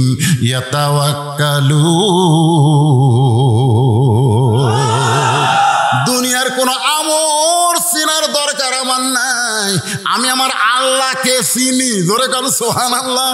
ওই 9 বছরের বাচ্চা বলতেছে দুনিয়ার কোন আমরকে চিনার আমার দরকার নাই, আমি আমার আল্লাহকে চিনি। হুজুর আপনি নবীকে আমার জীবনের চাইতে বেশি ভালোবাসি। ওই মহাবীর আমর আপনাকে হত্যা করবে আর আমি আলী জীবিত থাকবো, এইটা কখনো মনে করবেন না। দরকার হলে আমার জীবন দিব, আমার নবীর কাছে আমরকে আসতে দিব না। লা ইউমিনু আহাদুকুম, আল্লাহ রাসূল বললেন, লা ইউমিনু আহাদুকুম হাত্তা আকুনা আহাব্বা ইলাইহি মিন নাফসিহি। তুমি যদি প্রকৃত মুমিন হওয়ার চাও, তোমার জীবনের চাইতেও রাসূলকে বেশি ভালোবাসতে হবে। সুবহানাল্লাহ। গতকাল ফেসবুকে দেখলাম এক ছেলে বাংলাদেশ এক ঝুটিয়াল এক ছেলে আল্লাহ রাসূল সম্পর্কে আজে বাজে কথা বলতেছে। ধরে কোন কথা ঠিক কিনা? আপনি ফেসবুক খুলে দেখেন, এক ঝুটিবাজি যা ইচ্ছে তাই বলতেছে রাসূল সম্পর্কে। রাসূল পাগল ছিল, রাসূল মূর্খ ছিল, রাসূল নারীবাদী ছিল, এরকম কথা বলতেছে। এখনো ফেসবুক খুললে আপনি দেখতে পাবেন। বাংলাদেশ সরকার এখন পর্যন্ত এই শয়তানকে গ্রেফতার করে নাই। আমরা কেমন নবীর উম্মত রবিউল আউয়াল মাসে খালি জশ্নে জুলুস করো, নবীর নামে মিছিল করো আর নবীর বিরুদ্ধে কথা বলে। জীবন থাকা অবস্থায় নবীর বিরুদ্ধে বাংলার জমিনে একটা কথা আমরা বলতে দিব না। ধরে কোন কথা? কিসের জীবন? কিসের জীবন? আল্লাহ রাসূল বলেছেন, তোমার জীবনের চাইতে আমি রাসূলকে বেশি মহব্বত না করলে তুমি প্রকৃত ঈমানদার হতে পারবে না। প্রকৃত ঈমানদার যদি হতে চাই, তাহলে আমার জীবনের চাইতে রাসূলকে বেশি মহব্বত করার দরকার আছে না নাই? হযরত আলী বলতেছি, ইয়া রাসূলুল্লাহ, ওই মহাবীর আমর আপনাকে হত্যা করবে আর আমি আলী ছায়ায় ছায়ায় দেখব। দরকার হলে আমি নিজে হত্যা হয়ে যাব, কিন্তু আমার নবীর একটা পশমে হাত দিবার দিব না। সঙ্গে সঙ্গে নবী ডাক দিলেন, ওসমান। ওসমান ওসমান তো দোয়ার পার্টি। জোরে কোন কিসের পার্টি? আল্লাহ রাসূল ওসমানকে ডাক দিলেন, ওসমান। লব্বাইক ইয়া রাসূলুল্লাহ, তোমার বাড়িতে কোনো ছুরি আছে? এ তো জঙ্গিবাদী কথা, ছুরির কথা লাঠির কথা বলে। এখন বাহির থেকে হুজুর কি ওয়াজ করতেছিল, ছুরির কথা কয় করে? এই মসজিদের যে মেহরাব বানাচ্ছেন, মসজিদের মেহরাব, ইমাম সাহেব যেখানে দাঁড়ায় নামাজ পড়ে, ওই মেহরাব কেন হয়েছে জানেন? এই মেহরাব হয়েছে বদর যুদ্ধে। বদর যুদ্ধের সময় মেহরাব হয়েছে। মেহরাব হলো অস্ত্র রাখার জায়গা। ধরে কোন কি রাখার জায়গা? লাঠি, সোঁটা, তরবারি যার যা আছে ওই মেহরাবের মধ্যে থুইয়া আল্লাহু আকবার, আল্লাহু আকবার। রাসূল বলতো যে দরজার 2 জন খাড়ায় থাক। এখন ইসলামের অবস্থা খুব কঠিন, দরজার 2 জন খাড়ায় থাক, তোরা পরে নামাজ পড়িস। খালি যদি যে বাহিরের শত্রু আসতেছে তাহলে আল্লাহু আকবার বলবি, নামাজ বাদ। ওই হাত ধরে আর থাকা লাভ নেই, ওই হাত খুলে লাঠি লেওয়া লাগবে। জোরে করে কি লেওয়া লাগবে? সুবহানাল্লাহ। তখন আর নামাজ নাই রে। বদরের যুদ্ধ রমজান মাসে, রাসূল বলেছে রোজা নাই। কিসের রোজা রে? আগে মার। সুবহানাল্লাহ। 2 জন কয় খালি কব আল্লাহু আকবার, তাহলে বোঝা গেল এখন আর নামাজ নাই, লাঠি ধরো। ধরে কোন কি ধরো? এভাবে হাত ধরে থাকা লাগবে না, দৌড়াতে ধরে শুরু। এই জন্য মেহরাব। আল্লাহ রাসূল বলেন, ওসমান তোমার বাড়িতে কি ছুরি আছে? ওসমান গনি বলতেছে, ইয়া রাসূলুল্লাহ, আমি ধনী মানুষ। ওসমান গনি ধনী মানুষ। প্রত্যেক কুরবানি ঈদে আমি উট কুরবানি করি, ওই কুরবানি করার জন্য ছুরি আছে। রাসূল বললেন, যেই ছুরি দিয়ে তুমি উট কুরবানি করো, আজকে সেই ছুরিটা বড় দরকার। ওসমান গনি এক দৌড়ে বাড়িতে গিয়ে ছুরি এনে রাসূলকে দিলেন। রাসূল তাকায় দেখে মাত্র 27 ইঞ্চি। ধরে এখন কয় ইঞ্চি? মাত্র 27 ইঞ্চি একটা ছুরি। হযরত আলীর হাতে দিয়ে বলতেছে, আলী আমর তরবারি লিয়ে আসতেছে 3.5 মণ আমাকে মারার জন্য। যে তুমি তসবি লিয়ে গেলে হবি, তাই এটা লিয়ে যাও। কি বুঝলেন? কি বুঝলেন? ছুরির বদলে কি তসবি পাগড়ি? দরকার হলে পাগড়ি মাথাত বানবো। পাগড়ি খালি মাথাত বান্ধা, আপনারা কি মোর পাগড়ি খালি মাথাত বান্ধা? অন্যায় যখন দেখবো তখন পাগড়ি খুলে মাথাত বাঁধবো। জোরে কোন কথা ঠিক? আমরা যখন জমিতে কাজ করতে যাই, শরীরে যখন বল পাই না, তখন গামছা মাথাত থাকে না মাথাত যায়। এই কৃষক মানুষ গামছা মাথাত বাঁধে, দেখেন শক্তি কৃষক মাথা। পাগড়ি খালি মাথাত বাঁধলে হবে না, প্রয়োজনে পাগড়ি কোমরত বান্ধা লাগবে। জোরে কোন কথা ঠিক আছে কিনা? আল্লাহ রাসূল বললেন, আলী এই ছুরিটা নিয়ে তুমি যাও। হযরত আলী 27 ইঞ্চি ছুরি নিয়ে দৌড় মারতেছেন। আল্লাহ নবী পিছন থেকে ডাকতে বলে, আলী রে, তোমাকে যাবার কইছি, তুমি এত জোরে যাচ্ছ কেন? আলী বলতেছে, ইয়া রাসূলুল্লাহ, ওই মহাবীর আমর আপনার পবিত্র চেহারা দেখার আগে আমি আলী ওকে জাহান্নামে পাঠাবার চাই। সুবহানাল্লাহ, কি ইমানের শক্তি! কুটি পাঠাবি? আপনার পবিত্র চেহারা ওই দেখতে আপনাকে মারার জন্য রওনা দিয়েছে কাবা শরীফ ছুঁয়ে। আপনার পবিত্র চেহারা দেখার আগেই আমি আলী ওকে জাহান্নামে পাঠাবার চাই। এই বলে হযরত আলী 27 ইঞ্চি তরবারি নিয়ে, নবীর দোয়া নিয়ে, আল্লাহর ঈমান নিয়ে, সুবহানাল্লাহ কোন, এক দৌড়ে দেখে হাজার হাজার মানুষ আসতেছে, আর হাতির মতন আমর সবার সামনে। পিছন দিক থেকে কাফেরেরা মিছিল করতেছে। আব্দুল্লাহ এতিম পোলা, মুসলমানের নবীকে আর কেউ বাঁচাবার পারল না, মুসলমানের নবীকে আর কেউ বাঁচাবার পারবে না। এই মিছিল করতেছে কাফেরেরা, আর আমর খালি হাতির মতন হাঁটতেছে। ঠিক ওই সময় 9 বছরের ছোট্ট কিশোর বাচ্চা 27 ইঞ্চি তরবারি নিয়ে আমরের সামনে দাঁড়াইছে। একের আমর সামনে, আমর হযরত আলীর দিকে তাকাছে। হা, তুই কে রে? এই পুচকা। হযরত আলী কিন্তু একটু খাটো খাটো মানুষ ছিল, খাটো। কে রে, তোর কি বাপ মা নাই? আমি আমরের সামনে, তুই আইলি কি নিয়ে? চাকু নিয়ে। যেইটা দিয়ে জড়ো খোলের নাম হলো ছুরি, আর যেইটা দিয়ে চামড়া খোলে ওর নাম কি? চাকু। আমার ঘাড়ের ওপর কি দেখছিস? আর তুই একটা চাকু নিয়ে আমার সামনে দাঁড়াইছিস। সঙ্গে সঙ্গে হযরত আলী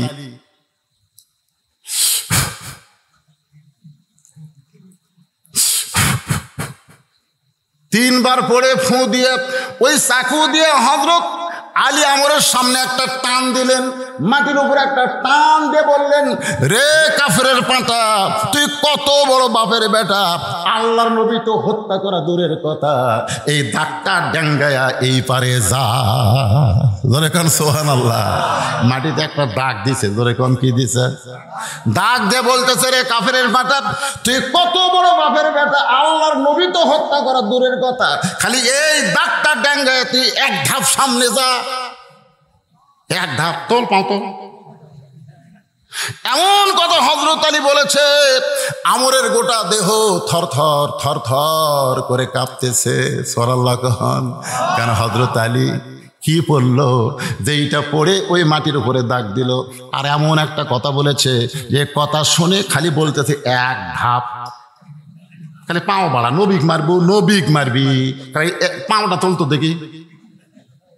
পিছন দিক থেকে সমস্ত কাফেররা বলতেছে, মারেন মারেন, কাবা শরীফ আপনি শপথ করছেন আব্দুল এতিম পোলাকে হত্যা করবেন। আব্দুল এতিম পোলা না পারলেন, কি হয়েছে, যেই পুচকা আপনার পথ আটকায় দিছে, পরে মারেন মারেন। সমস্ত কাফের যখন মারতে কয়, এমন সময় আমর তরবারিটা দিয়ে হযরত আলীকে মারার জন্য যখন এভাবে তরবারিটা লাগাইছে, হযরত আলী দেখতেছে, আনজুরু বিনুরিল্লাহ। জোরে কোন সুবহানাল্লাহ। আল্লাহ রাসূল বলেছেন, ইত্তাকু ফিরাসাতাল মুমিনিনা ফাইন্নাহু ইয়ানজুরু বিনুরিল্লাহ। আল্লাহ বলে, ইব্রাহিম নমরুদ আগুনের চুলা জ্বলাইছে, বারবার বলতেছি ইব্রাহিম পড়বে আর মরবে, পড়বে আর মরবে। ইব্রাহিম একবার তাকায় দেখো। ইব্রাহিম নবী তাকায় দেখে, আগুনের চুলা না, ওইটা হইছে ফুল বাগান। ফেরাউন বলে, মুসা রে, নীল দরিয়া কেমনে পাড়ি দিবি? নীল দরিয়া কেমনে পাড়ি দিবি। আল্লাহ কয় মুসা ফেরাউন তোরে নীল দরিয়া দেখাই, দরিয়া দেখাই, তুই তাকায় দেখ। মুসা তাকায় দেখে আল্লাহ 12টা রাস্তা বানায় দিছে। আল্লাহ কয় আলী রে আমরের তরবারি দেখ। হযরত আলী 9 বছরের বাচ্চা তাকায় দেখে ওটা তরবারি নয়, ওইটা আল্লাহ কাঠের তক্তা বানায়া দিছে। তরবারি তক্তা, এই 2 চোখ দিয়ে দেখলে তরবারি, কিন্তু নূরের চোখ দিয়ে তাকায় দেখেন অ্যাটম বোম বলেন, হাইড্রোজেন বলেন, কাফেররা যত বোম বানাছে একটাও বোম নয়। ওই বোমের মধ্যে অণু পরমাণু, ইউসাব্বিহু লাহু মা ফিস সামাওয়াতি ওয়াল আরদ, আসমান এবং জমিনের মধ্যে যা কিছু আছে সব আল্লাহর তাসবিহ আদায় করে। জোরে করে কথা ঠিক কি না? ওরা বোম বানাইছে আমাকে মারার জন্য। ভারত বোম বানাছে, বাংলাদেশ বেশি প্যাস প্যাস করিস না, বোম মারবো। আল্লাহ কয় মারিয়া দেখ, বাংলার মাটি পড়বি আর মিষ্টি তরমুজ হবি, খালি মারিয়া দেখ। হ্যাঁ, আমরা ইমানদার হলে ওরা বোম মারবি, আল্লাহ কয় ফাটিস না। তো বোম তখন বলবে আল্লাহ না ফাটা কি হবো? আল্লাহ কয় মাটির উর্বর শক্তি তরমুজ হ। তখন বোম তাই তরমুজ হয়ে গেছে। আমাকে সোল বলে দেয় ওটা কাটিয়ে খাচ্ছে। ওরা দূরে থেকে দূরবীন দিয়ে দেখতেছে, হায় হায় হায় হায়, বাংলার মুসলমান বোম কাটিয়ে খায়, বোম কাটিয়ে খাচ্ছে, তরমুজ বানা দিছে। যদি নমরুদের চুলা শান্তির বাগান হয়, যদি দরিয়া রাস্তা হয়, তাহলে বোম কি আল্লাহ বাঙ্গি তরমুজ বানাবার পারে না? পারে না? আমার আল্লাহর হাতে সব ক্ষমতা। আল্লাহ কোরআনে কি বললেন? তাবারাকাল্লাযী বিয়াদিহিল মুলক ওয়া হুয়া আলা কুল্লি শাইইন কাদির। গোটা বিশ্বের রাজত্ব, কর্তৃত্ব, মালিকানা কার হাতে? সমস্ত ক্ষমতার মালিক কে? আমেরিকা, রাশিয়া, ব্রিটেন, ফ্রান্স, ভারতকে আমরা ক্ষমতা মানি না। আমাদের ঈমান বলে ক্ষমতার মালিক আল্লাহ। তোরা কিছুই না যদি আল্লাহ মুসলমানের সাথে থাকে। জোরে করে কথা ঠিক। নারে তাকবীর, নারে তাকবীর। ইসলামের শত্রুরা, ইসলামের শত্রুরা লিল্লাহি তাকবীর। আসলেই তো তাই। ইসলামের শত্রুরা কি? আপনি কি মনে করছেন বাড়িওয়ালা ন্যাংরা? জানেন বাড়িওয়ালা একটা ন্যাংরা, কিন্তু সজাগ, খুব সজাগ। রাত 3টার সময় আমার মতন একটা জুয়ান তাগড়া মানুষ চুরি করার জন্য দরদার কাছে দেয়, খুসখুস করতেছে। ন্যাংরা সজাগ আছে। ন্যাংরা খালি বলতেছে কে রে, এই কে রে করলে আপনি কন্ত আমার মতন জুয়ান তাগড়া চোর থাকবে না, দৌড় দিবি। আজকে আমরা যদিও ন্যাংরা, ওই ভারতের কাছে, আমেরিকার কাছে আমরা ন্যাংরা, কিন্তু আমাকে ইমানের বলে সজাগ থাকা লাগবে। ধরে কোন কথা ঠিক কিনা? এটা আমার ভাই যে তকবীর দিছে, ইসলামী শত্রুকের বুক খালি থরথর করে কাঁপতেছে। ধরে কোন কথা আপনি জানেন কিছু? রবিউল আউয়াল মাস, খালি জশ্নে জুলুস করো, মিছিল করো, আর জিলাপি খাও। আজকে দেখো আমার নবী কি, নবীর মহব্বতে সাহাবেরা কি করেছে, নবীর উম্মত আমাদের করণীয় কি, এটা আমাদের জানার দরকার আছে না নাই? জোরে করে আছে না নাই? আমার মায়েরা, বোনেরা যারা পর্দার অন্তরালে আছেন, মনে মনে চিন্তা করতেছেন হুজুরকে আমাদের ওয়াজ করবে না। আপনাদেরও ওয়াজ আসতেছে মা, একটু মনোযোগ দিয়ে কথাগুলো শুনবেন। হযরত আলী তাকায় দেখে আমরের তরবারি তক্তা। জোরে কোন কি? ছোট্ট মানুষ, হাইজাম, হাইজাম বলুন, উপর দিকে যেটা মারে সেটা কি? হাইজাম। যেটা লম্বা মারে তার নাম কি? লং জাম। আমাদের যুবকেরা হাইজাম, লং জাম শিখছে, তারা খেলে সবসময় খেলে সারাদিন খেলে ফেসবুক। আমাকে একদিন বলতে হুজুর আমার ছেলে খালি কান্দে। আমি পীরের কাছে নিয়ে গেলাম, কি দোয়া দিল, কান্দা বন্ধ হয়নি। আমি বড় মসজিদের ইমামের কাছে গেলাম, হুজুরও ফু ফু দিয়ে দোয়া দিল, কান্দা বন্ধ হয়নি, কিন্তু এখন আর কান্দে না। তা আমি বললাম কোন দোয়ায় কাম হলো? একটা মোবাইল দিতে হুজুর। যখনই কান্দে তখনই মোবাইল চালু করে দেয়, আর কান্দা বন্ধ। একেবারে ছোট বাচ্চাকে একটা মোবাইল দিয়েছে কান্দা বন্ধ করার জন্য। আমি বললাম ভাই আপনি, আমার একটা, আমার বইয়ের একটা, রাত্রেবেলা বউ বইয়েরটা দেখে, আমারটা আমি দেখি, মাঝখানে পুচকি ওইও দেখে, ওইও দেখে। যুবকেরা হাইজাম লংজাম বোঝো? সকালবেলা ফজরের নামাজের পরে যে মুক্ত বাতাস, সেই বাতাস যদি নাক দিয়ে একবার ভিতরে ঢোকে, তোমার মধ্যে কোনো মুনাফিকি থাকবে না, তোমার ভিতরে সমস্ত অসুখ আল্লাহ ভালো করে দিবে। জোরে কর কথা ঠিক। ফজরের নামাজ পড়ো মসজিদে এসে, নামাজ পড়ার পরে রেফলাইট করো, 1 কিলো হাঁটো। যে কোনো সময় ইমাম মেহেদী আসলে কার সাথে যোগ দিবে? ফজর নামাজ পড়ো। ফজর নামাজের পরে যে আল্লাহ একটা বাতাস দেয়, সেই বাতাস তোমার লাকড় ঢোকে। তুমি তো ওই যে রাত 12টা পর্যন্ত ফেসবুক ছেলে ঘুমাচ্ছে। ফজর কোন দিক দিয়ে গেছে? যে ব্যক্তি ফজরের নামাজ মসজিদে পড়ে না, হলো মুনাফিক। কে ভাই ভুল করছে? এই যুবকেরা, ফজর আর এশা মসজিদে পড়া লাগবে। মাঝখানের নামাজ যদি তুমি মসজিদে পড়বার না পারো, তুমি যেখানেই থাকো সেখানে আদায় করো। জোরে কোন ঠিক আছে? একটু মনোযোগ দিয়ে শোনেন। যখনই তক্তা হযরত আলীর ভিতর থেকে সব ভয় চলে গেছে, আল্লাহ ভয় তুলে দিছে। কারণ তরবারি যদি তক্তা দেখে, আগুনের চুলা যদি শান্তির বাগান দেখে, দরিয়া যদি রাস্তা দেখে, হাই জাম্প করে 1 জাম্প করে ওই তক্তার উপরে হযরত আলী উঠছে। ওঠার পরে 27 ইঞ্চি তরবারি, বিসমিল্লাহ কয়া আমরের ঘাড়ও 27।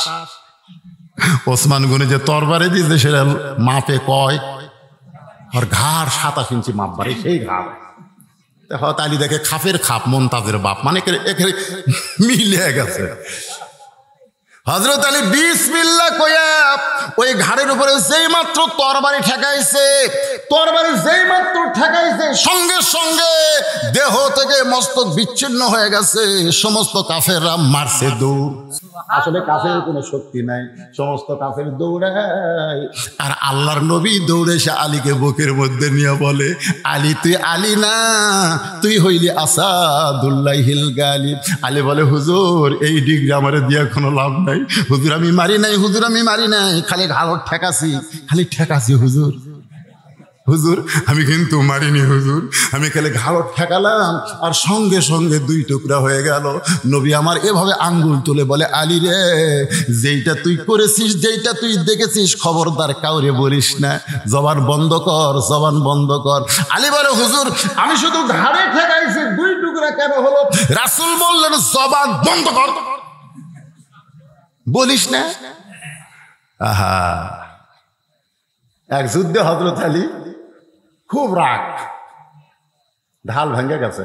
ওই কাফেরের একটা মারিছে, ঢাল ভেঙে গেছে। রাগের চলে দৌড়ে গিয়ে কামুজ দুর্গের একটা দরজা হেঁচকা টান মারছে, দরজা হাতত চলে যাচ্ছে। ওই দরজা 50 জন লোক 100 জন লোক লড়াবার পারে না, সেটা একজনের হাত। ওই দেখার পরে সমস্ত কাফের মারছে দৌড়। এটা মানুষ না রে, কামুজ দুর্গের দরজা তাই ঢাল বানাতে মানুষ। বিনা যুদ্ধে মুসলমানের বিজয়। সব সাহাবী নবীকে বলতেছি, ইয়া রাসূলুল্লাহ আজকে আলীর কারণে মুসলমানের বিজয় হয়েছে। রাসূল বললেন, নাউযুবিল্লাহ। ইজা জা নাসরুল্লাহি ওয়াল ফাত ওয়া রাআইতান নাস ইয়াদখুলুনা ফি দীনিল্লাহি আফওয়াজা। সূরা নসর আল্লাহ কি জন্য নাজিল করছে? মক্কা বিজয় কোনো মানুষের জন্য হয় নাই, আল্লাহ বিজয় দিয়েছে। জোরে কোন কথা ঠিক কিনা? কিছুক্ষণ পরে হযরত আলী আসলেন। আল্লাহ নবী বললেন, আলীর খবর কি? আলী বলতে, হুজুর আপনি শোনেন নাই, কেবলমাত্র ওই দরজাটা ঢাল বানাইছে, কাফেরা ভয়ে পালায় গেছে।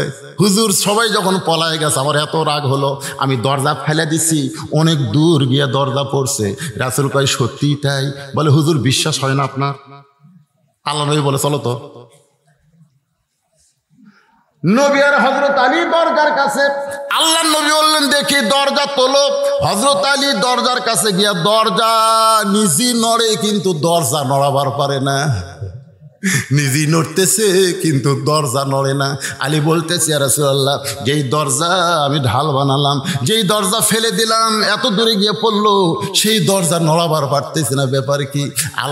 রাসূল চোখের পানি বের করে বলে, আলী রে, আমি তোমাকে একদিন বলেছিলাম চুপ, আমি তোমাকে বলেছিলাম চুপ, তোমার কি মনে আছে তুমি যখন দরজা ধরেছিল তুমি একলা ছিলে না, তোমার সঙ্গে আল্লাহ ছিল। ধরে কারণ সুবহানাল্লাহ। তুমি যখন জিহাদের ময়দানে দরজা ঢাল বানাইছো তখন তুমি একলা ছিলে না, তোমার সঙ্গে আল্লাহ ছিল। তুমি যখন দরজা ফেলে দিয়েছো তখন তুমি একলা ছিলে না, তোমার সঙ্গে আল্লাহ ছিল। কিন্তু এখন আলী তুমি একলা হয়ে গেছো, আর দরজা নড়াবার পারতেছে না। আমরকে তুমি মারো নাই, তুমি খালি তরবারি ঠেকাইছো, যা কাম করার করছে আমার আল্লাহ। ওয়া হুয়া মাআকুম আইনামা কুনতুম। যারা প্রকৃত মুসলমান হয় তারা কখনো একলা থাকে না, তাদের সঙ্গে থাকে কে? হোসেন বলতেছে, রে ইয়াজিদের সামসারা, আমার মা শুধু খাতুনে জান্নাত নয়, আমার মা হলো ফাতেমা তো জোহরা। আমার মা বোনদের জন্য 2-4টা মিনিট একটু ওয়াজ করার দরকার আছে না নাই? জোরে কান। কারণ ওরা যদি ভালো না হয়, আমাকে হুজুররা ভালো বউ লেগেছিল হোটেল মামুনুল হক, সাংবাদিক যাই হইলো এটা আপনার বউ? হ্যাঁ, আল্লাহর শপথ, আল্লাহর শপথ করছে, আল্লাহর শপথ এটা আমার বউ। এক সাংবাদিক বলতেছে, সত্যি যদি আপনার বউ হইতে কাবিন কাবিন দেখান। দেখছেন, আলেমেরা বউ লিয়ে গেলে তার কাবিন দেখার লাগে। আর বুবলির বেটা হচ্ছে বুবলি, বুবলি মরিয়ম হচ্ছে মরিয়ম। এক মরিয়ম আছে, কোরআনে মরিয়ম নাই? যে মরিয়মের ছেলে ইচ্ছা হয়েছে স্বামী ছাড়া, তো বুবলির স্বামীকে আজ পর্যন্ত বলবার পারতেছে না। অথচ ছোলের বয়স 2.5 বছর, ওর সন্তানের বয়স কত? আড়াই বছর বয়স। এখন পর্যন্ত একটা সাংবাদিক করলো না তোমার স্বামীকে। আর মৌলবীর বইয়ের কাবিন কোথায়? কোন দেশ রে? এই জন্য আমার মা বোনদের জন্য একটু ওয়াজ করার দরকার আছে না নাই? হোসাইন বলতেছে, আমার মা শুধু খাতুনে জান্নাত নয়। অনেকে মনে করে নবীর মেয়ে বলে খাতুনে জান্নাত, কিন্তু আল্লাহর নবী বলেছেন, ফাতেমা তুমি কখনো মনে করবা না তোমার বাবা আল্লাহর নবী বলে তুমি জান্নাতি, কখনো মনে করবা না। তোমার বাবা আল্লাহর নবী বলে তুমি জান্নাতে যাবে, কখনো মনে করবা না। জান্নাতে যদি যাবার চাও ফাতেমা, তাহলে জান্নাতের আমল করে তোমাকে জান্নাতে যেতে হবে। আব্দুল কাদের জিলানী রহমতুল্লাহ আলাই, যাকে আমরা বাংলার মানুষ বড় পীর কই, জোরে কোন কি পীর? এই বড় পীর আমি ওই বাগমানার মধ্যে কয়ে ধরা খাসলো। যেই কছি বড় পীর, সভাপতি সাহেব আমার মুখের কাছ থেকে মাইক কেড়ে লিস। ওই যে সভাপতি সাহেব মুখের মাইক টানতেছে। আমি বললাম, ভাই টান দিলেন কেন? বলে, কোরআন হাদিসের মাহফিলে কিসের বড় পীর? আপনি বড় পীর কোরআনে আছে? আমি বললাম, নাই, হাদিসে নাই। যেটা হাদিসে নাই, কোরআনে নাই, সেই কথা আপনি মাহফিলে কোন কেন? আমি বললাম, ভাই আমার ভুল হয়ে গেছে, তওবা করতেছি, মাইক দেন। ভুল হয়ে গেছে, এরপর আর কথা আছে? তো আমার যখন মাইক দিল তখন আমি সভাপতি সাহেবকে বললাম, আপনার বাড়ি কোথায়? আমি ঢাকার থেকে আসিনি, এই গ্রামে আমার বাড়ি। তো এই গ্রামের কোন জায়গায় আপনার বাড়ি? বলে, বড় মসজিদের কাছে। যেই বলছে বড় মসজিদের কাছে, আমার কথার দলিল পাওয়া গেছে। আমি কইলাম, ভাই বড় মসজিদ কেন? বলে, আমাদের গ্রামে 3টা মসজিদ আছে, 3টা মসজিদের মধ্যে আমার বাড়ি যেখানে, এটা হলো বড় মসজিদ। তা আপনার মসজিদের হুজুর কয়টা? 3 হুজুর। 3টে 100 মানুষকে? না, তা হবে কে? যে আজান দেয় ছোট হুজুর, যে 5 ওয়াক্ত পড়ায় মেজো হুজুর, আর যাই খুতবা দেয় সেটা বড় হুজুর। তাহলে 3টা হুজুরের মধ্যে একটা যদি বড় হুজুর হয়, 3টা মসজিদের মধ্যে একটা যদি বড় মসজিদ হয়, তাহলে পীরের মধ্যে একটা বড় পীর নাই? তখন কয়, হুজুর কথা তো ঠিকই।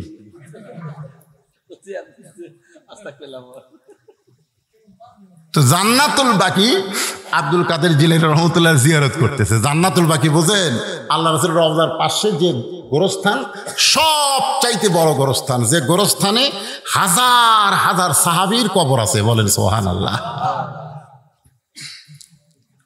তো জান্নাতুল বাকি যখন আব্দুল কাদের জিলানী রহমতুল্লাহ জিয়ারত করেন, পিছন দিক থেকে এক মুরিদ কান্দের, বলে, হুজুর আপনি চোখ বন্ধ করলে গোটা পৃথিবীর খবর বলতে পারেন, আপনি একটু চোখ বন্ধ করে দেখেন তো এই জান্নাতুল বাকির কোন জায়গায় মা ফাতেমার কবর? হুজুর আপনি একটু দেখেন তো জান্নাতুল বাকির কোন জায়গায় মা ফাতেমার কবর। আপনি যদি একটু কবরের খবর দেন, আমরা ফাতেমার কবরের কাছে একটু জিয়ারত করব। আব্দুল কাদের জিলানী ছোট বাচ্চার মতন কান্দের বলে, রে মুরিদেরা, জান্নাতুল বাকির মধ্যে মা ফাতেমার কবর আছে, কিন্তু কবরটা কোন জায়গায় এটা কিয়ামত পর্যন্ত কেউ বলতে পারবে না। সমস্ত মুরিদরা বলে, হুজুর জান্নাতুল বাকির মধ্যেই ফাতেমার কবর, কিন্তু কবরটা কোন জায়গায় কিয়ামত পর্যন্ত কেন বলতে পারবে না। আব্দুল কাদের জিলানী বললেন, আমার মা ফাতেমা হইল জোহরা। আমার মা ফাতেমা কি? জোহরা। জোহরা। সমস্ত মুরিদ কয়, হুজুর জোহরা মানে কি? এই যুবকেরা, এই একটু কান দেয় সময়। সমস্ত মুরিদ আব্দুল কাদেরকে ধরে বলতেছে, হুজুর জোহরা মানে কি? তা আব্দুল কাদের জিলানী বললেন, জোহরা মানে হলো, শুনবেন শুনবেন, এই সাইডে প্যাস প্যাস করে কে, কথা কয় কে?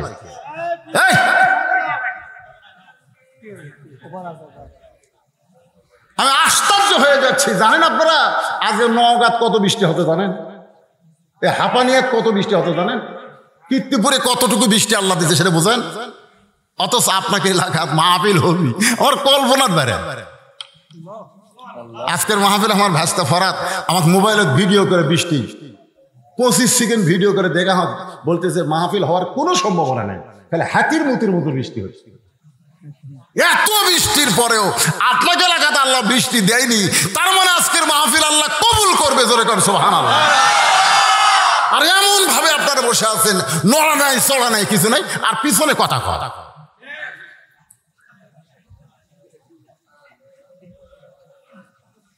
আমার মা বোনদের জন্য ওয়াস্তা করাই লাগবে। এখন জোহরা মানে কি? সমস্ত মুরিদ যখন আব্দুল কাদের জিলানীকে বলতেছে, আব্দুল কাদের জিলানী বললেন, তাহলে শোনো, এশার নামাজের পরে হযরত আলী ঘরের মধ্যে ঢুকছে। কোন নামাজ? এশার নামাজের পরে মরদ মানুষেরা বাইরে থাকবেন না।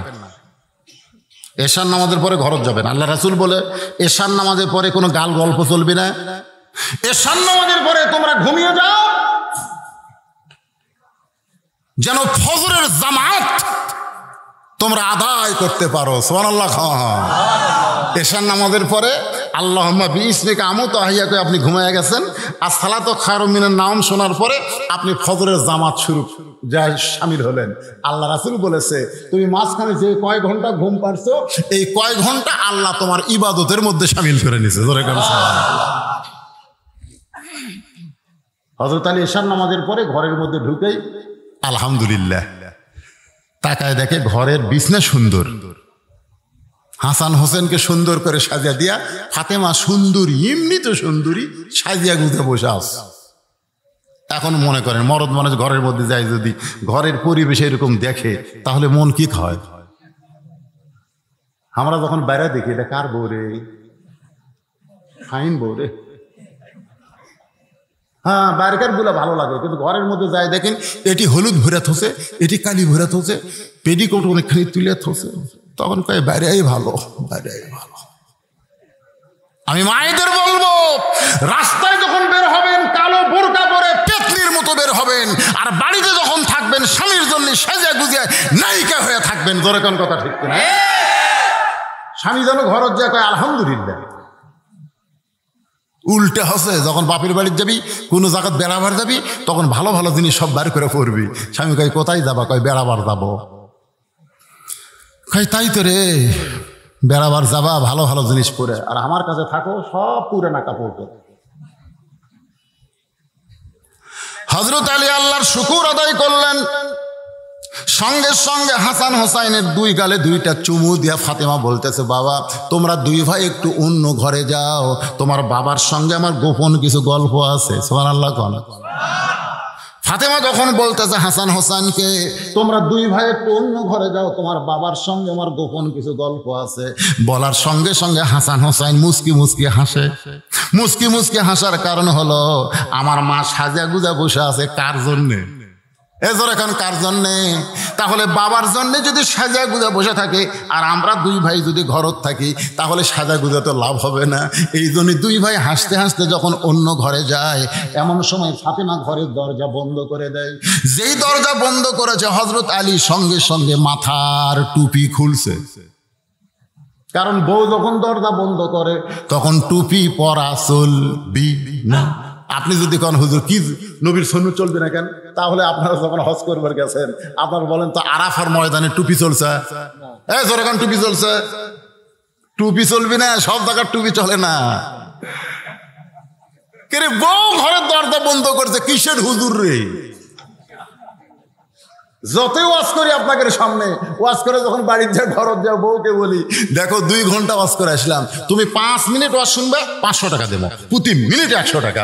বউ বলতে তাড়াতাড়ি পাঞ্জাবি খোলেন, টুপি খোলেন, ওয়াজ শোনার টাইম হওয়ার নাই। যেই মাত্র ফাতেমা দরজা বন্ধ করেছে,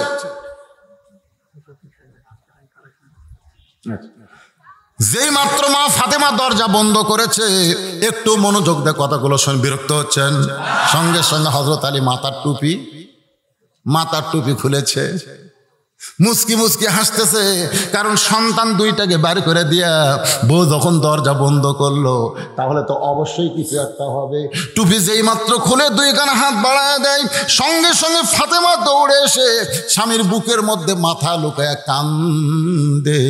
আলী বলে, ফাতেমা কান্দো কেন? বলে, আর কোনোদিন ঘর সাজাবার পারবো না, আর কোনোদিন সন্তানকে সাজায় দিবার পারবো না, আর কোনোদিন সাইজা গুইজা আপনার সামনে দাঁড়াবার পারবো না, কারণ আজকে গভীর রাত্রে আমার মৃত্যু হবে।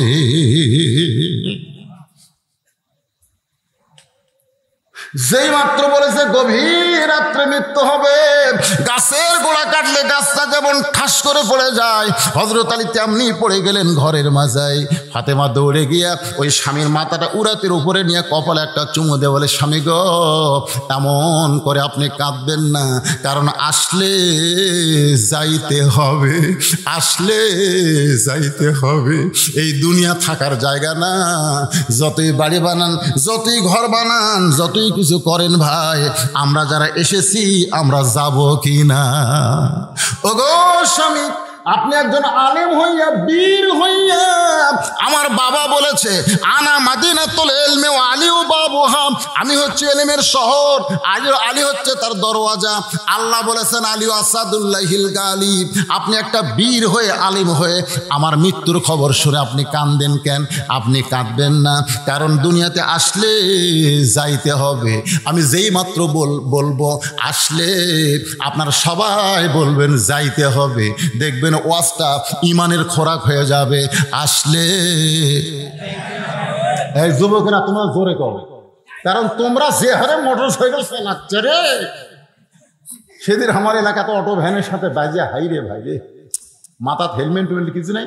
আমি পরে শুনলাম, আমি বলে হুন্ডা খালি এই এই এই মানে একটা আরো হুন্ডা বাজে, তা আরো হুন্ডা, ও বাবা চাকার পাশা মোটা, ওই পিছনের চাকা মোটা, ওই মনে করছে আমি কি হইনু রে, অটো ভ্যানের সাথে বাজে একে 3 পলটান খায় একবারে পড়েছে ভাই, মাথা হাত পাও সব গেছে। যুবকেরা তোমরা একটু জোরে বলো বাজান, মনে করো না যে রক্তের তেজ আছে, আমরা খাড়াই যাচ্ছি না, দাদা বেঁচে আছে, বাপ বেঁচে আছে, আজরাইল কি ভুল করে আমার কাছে আসবি? ও বুড়া ঠিকই বেঁচে থাকবি, কিন্তু আজরাইল তোর কাছে আসবি। জোরে কোন ঠিক কিনা, কথা কন না। তাহলে সকাল বলেন আসলে। ফাতেমা বলে, স্বামী গো, আমি দুনিয়া থেকে বিদায় নেওয়ার পরে আমার 3টা চাওয়া আপনাকে পুরা করতে হবে। আমি দুনিয়া থেকে বিদায় নেওয়ার পর আমার 3টা চাওয়া পুরা করা লাগবে। আলী কান্দের বলে, ফাতেমা, দুনিয়াতে গরিব ছিলাম বলে তুমি কিছুই চাইলা না, এই দুনিয়াতে আমি গরিব ছিলাম বলে আমার কাছে তুমি কিছুই চাওনি রে, আমি যা দিয়েছি খুশি মনে গ্রহণ করেছো, কিন্তু মরার পরে তুমি কি চাইবা ফাতেমা? ফাতেমা বলে, 1 নম্বর চাওয়া হলো আমার মৃত্যু রাত্রিবেলা হবে, রাত্রিবেলায় আমাকে দাফন করা লাগবে, কারণ রাত্রিবেলা মরবো আমি, আর দিনের বেলা আমাকে দাফন করবেন, কারণ সব সময় আল্লাহর কাছে বলেছি, আল্লাহ পর্দার মধ্যে আমার মৃত্যু দিও, আমার দাফনটাও যেন পর্দার ভিতরে হয়। তার মানে 1 নম্বর চাওয়া হলো আমি রাতের বেলা মরবো, রাতের বেলায় দাফন করবেন। আমার 2 নম্বর চাওয়া হলো আমার কোনো জানাজার ব্যবস্থা করবেন না, আমার কোনো জানাজার ব্যবস্থা করবেন না। আলী কান্দের বলে, তুমি নবীর কলিজার টুকরা মেয়ে, তোমার জানাজায় হাজার হাজার লক্ষ মানুষ এসে দোয়া করবে, তুমি কি সেই দোয়া চাও না? ফাতেমা বলে, লক্ষ মানুষের দোয়া দিয়ে আমার কি হবে? লক্ষ মানুষ যদি বলে ফাতেমা ভালো, আর আপনি স্বামী যদি বলেন ফাতেমা ভালো না, ওই লক্ষ মানুষের দোয়া দিয়া ফাতেমার 1 তিল পরিমাণ লাভ হবে না। আর দুনিয়ার সব মানুষ যদি বলে ফাতেমা খারাপ, আর আপনি যদি বলেন ফাতেমা ভালো, এক স্বামীর সার্টিফিকেটে ফাতেমার 8টা জান্নাতের দরজা খুলে গেল। আমার মা বোনেরা যারা পর্দার অন্তরালে বসে আছেন, মা, দুনিয়ার মানুষ আপনাদেরকে ভালো বলার কোনো দরকার নাই। স্বামী যদি ভালো বলে তাহলে ফাতেমার সাথে আল্লাহ আপনাকে জান্নাত দিয়ে দিবে। ফাতেমা বলে, স্বামী গো, আমার 3 নম্বর চাওয়া হলো আমার লাশটা খাটনিতে তুলবেন না, কারণ খাটনি কান্দে নেওয়ার 4 জন মানুষ এই মুহূর্তে দুনিয়াতে আমার নাই। আপনি আমার লাশটা নিয়ে জান্নাতুল বাকির উত্তর পূর্ব কোণায় একটা সবুজ রঙের বাতি জ্বলবে, ওই বাতি বরাবর আমাকে দাফন করবেন। আমার কবর খুঁড়তে যদি আপনার কষ্ট হয়, তাহলে আপনার একান্ত বন্ধু যদি কেউ থাকে তারে বলবেন সে যেন কবরটা খনন করে দেয়।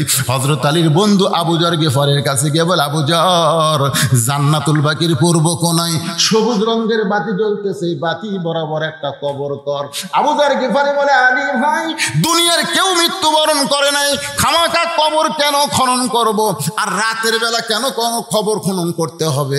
দিনের বেলা কি কবর খনন করা যায় না? আবু যরের দিকে আলী তাকায় বলে, আবু যর, আমার হাসান হোসেন আজকে মারা হয়ে যাবে, ফাতেমা রাতের বেলায় মরবে, রাতের বেলায় কবর দেওয়া লাগবে, যারে কবর কর। আবু যর গিফারি কোদাল নিয়ে ওই জান্নাতুল বাকির পূর্ব কোণায়, ভাইজান মনোযোগ দিয়ে শোনেন, সবুজ রঙের একটা বাতি জ্বলতেছে, ওই বাতির আলোটা গোলাকার হয়ে না বলে কবরের মতন চারখানা হয়ে পড়ে গেছে। ওই চারখানা আলোর মধ্যে কোদাল দিয়ে কবর খুঁড়তে খুঁড়তে এক সময় আবু যর গিফারি আবেগে, বিবেক না আবেগে বলতে, যে কবর রে, তুই কি জানিস রে কবর, আজকে তোর মধ্যে কাকে দাফন করা হবে? দিনের বেলা কবর না খুঁড়ে রাতের বেলা কবর খনন হচ্ছে, তুই কি বলতে পারিস কবর আজকে কার জন্য কবর খনন করা হচ্ছে? কবর, আজকে তোর মধ্যে যাকে রাখা হবে সে হলো রাসূলের কলিজার টুকরা মেয়ে ফাতেমা। খবরদার কবর বেয়াদবি করবি না। কবর, তুই কি জানিস আজকে তোর মধ্যে এমন একজন বিবিকে রাখা হবে যার স্বামী হচ্ছে আসাদুল্লাহিল গালিব। রে কবর, খবরদার বেয়াদবি করিস না। কবর রে, জান্নাতি যুবকদের সর্দার হাসান হোসেনের মা আজকে তোর মধ্যে দাফন হবে। কবর রে, খবরদার বেয়াদবি করিস না। এই বলে আবার যখন কোদাল মারতে চায়, হঠাৎ কবরের মধ্যে থেকে আওয়াজ আসতেছে, আবু যর, কার মা, কার মেয়ে, কার বিবি, এইটা কবর দেখবে না। কবর দেখবে আমল যদি ভালো হয়, কবর তার জন্য জান্নাতের বাগান হয়ে যাবে, আর আমল যদি খারাপ হয়, কবর জাহান্নামের গর্ত হবে। আপনারা মনে করবেন না এটা ফাতেমার জন্য কবর বলতেছে, এটা ফাতেমার জন্য বলতেছে না, এটা দুনিয়ার সমস্ত মানুষের জন্য কবরের ঘোষণা। জোরে কোন ঠিক কি না? এই কথা শোনার সঙ্গে সঙ্গে আবু যর গিফারি আর কোদাল মারতে পারে নাই, কোদাল ফাইলা দিয়ে কবর কবর বলতে বলতে পালিয়ে গেছে। গভীর রাত্রে হযরত আলী ফাতেমার লাশখানা ওই জান্নাতুল বাকির গোরস্থানে গিয়া দেখে আবু যর গিফারি আর নাই। আবু যর কোথায় রে?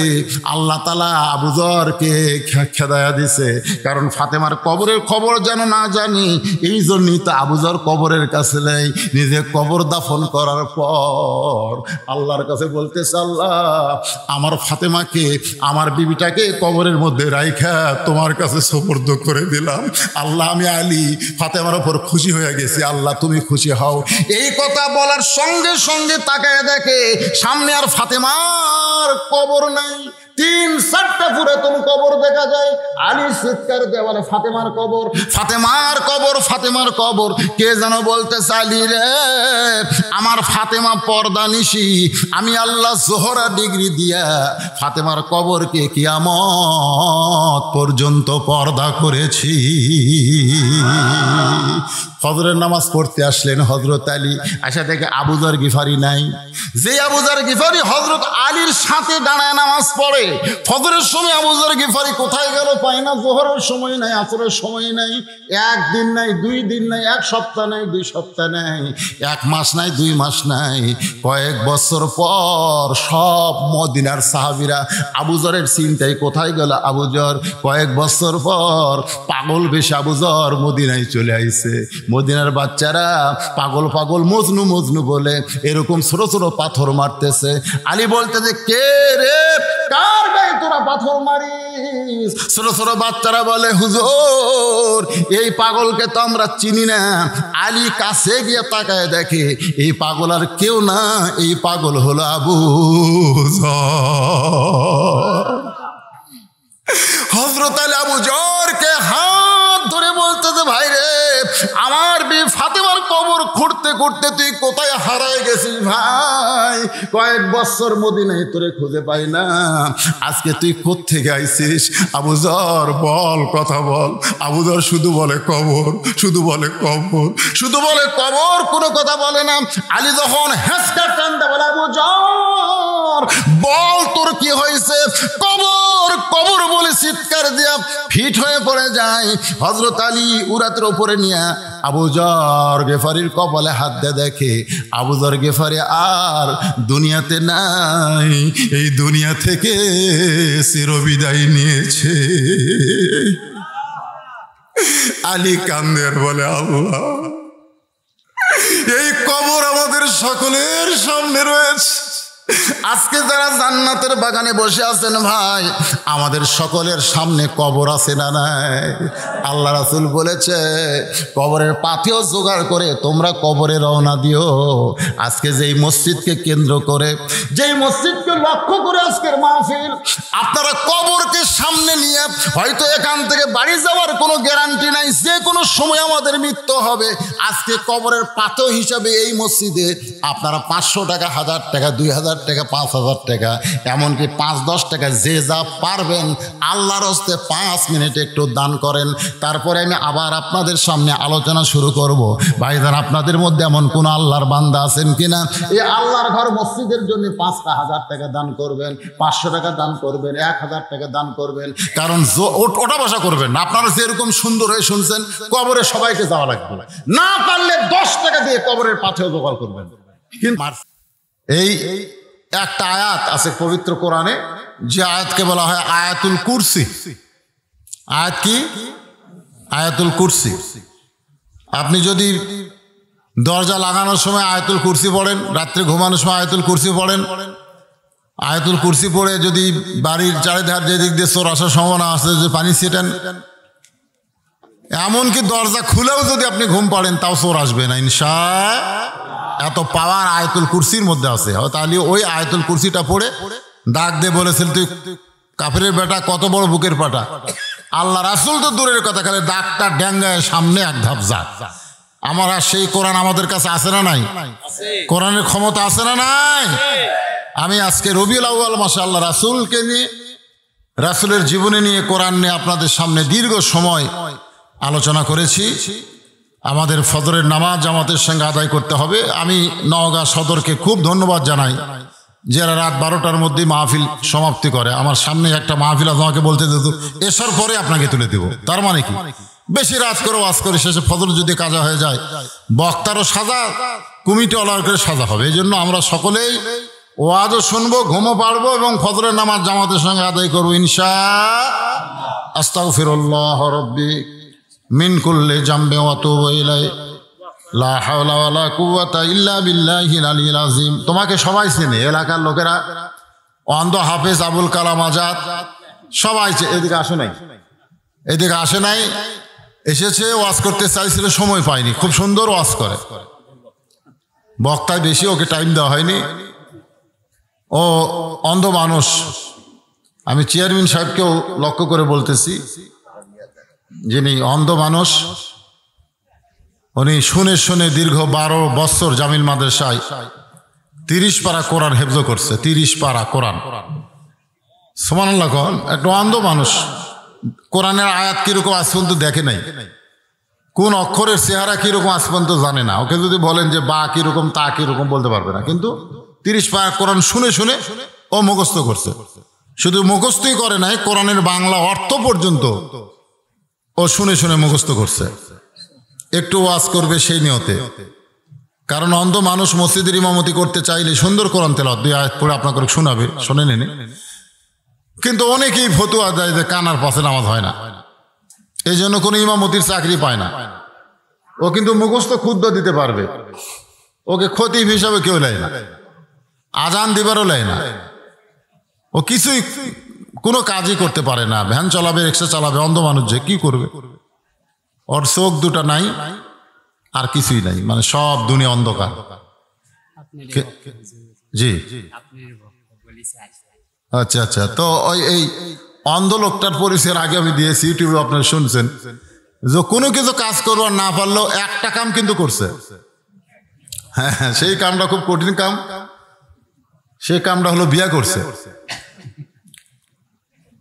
আসলে অন্ধ মানুষ কোনো কামই পারিস না, বিয়েটা না করলে ভালো হতো। তো বিয়া তো করছে আলহামদুলিল্লাহ। বউটা নিয়ে যে গেল শুয়ে থাকতো, কিন্তু তা করেনি। 4টা ছেলের বাপ হচ্ছে, 4টা সন্তানের বাপ। ওর বাপ নাই, মাও নাই, সয় সম্পত্তি কিছু নাই। আবার এইবার শুনলাম যে দাদাও হচ্ছে, মানে ওর বড় ছেলে বিয়ে দিছে, তার আবার কি লাতি না লাতি, বাড়ি নন্দীগ্রাম, বগুড়া জেলারই নন্দীগ্রাম থানা। তো অন্ধ হাফেজ সাহেব আপনাদের কাছে এসেছে একটু সহযোগিতা পাওয়ার জন্য। পরিবার নিয়ে বড় কষ্টে আছে, সব জিনিসের দাম তো বুঝতেছেন, খুবই কষ্ট আছে, আর কিছুই নাই। তো বলতেছে আমি ওয়াজ করতে চাইছিলাম, ওয়াজের সময় হয়নি, তো 2টা আয়াত তেলাওয়াত করবো। তো এই 2টা আয়াত কোরআন থেকে তেলাওয়াত শোনেন, আর এই ফাঁকে যদি আপনারা কিছু পারেন, ভিক্ষা মনে করে নয়, একটা হাফেজকে সহযোগিতা, কোরআনকে মহব্বত করে ওকে কিছু আপনারা দান করবেন। ও বউ বাচ্চা নিয়ে খাবে, আপনাদের জন্য দোয়া করবে, আর দোয়া আল্লাহ কবুলও করবে, কারণ মাজুর ব্যক্তির দোয়া আল্লাহ কবুল করে। মাইকটা দেন, ধরল।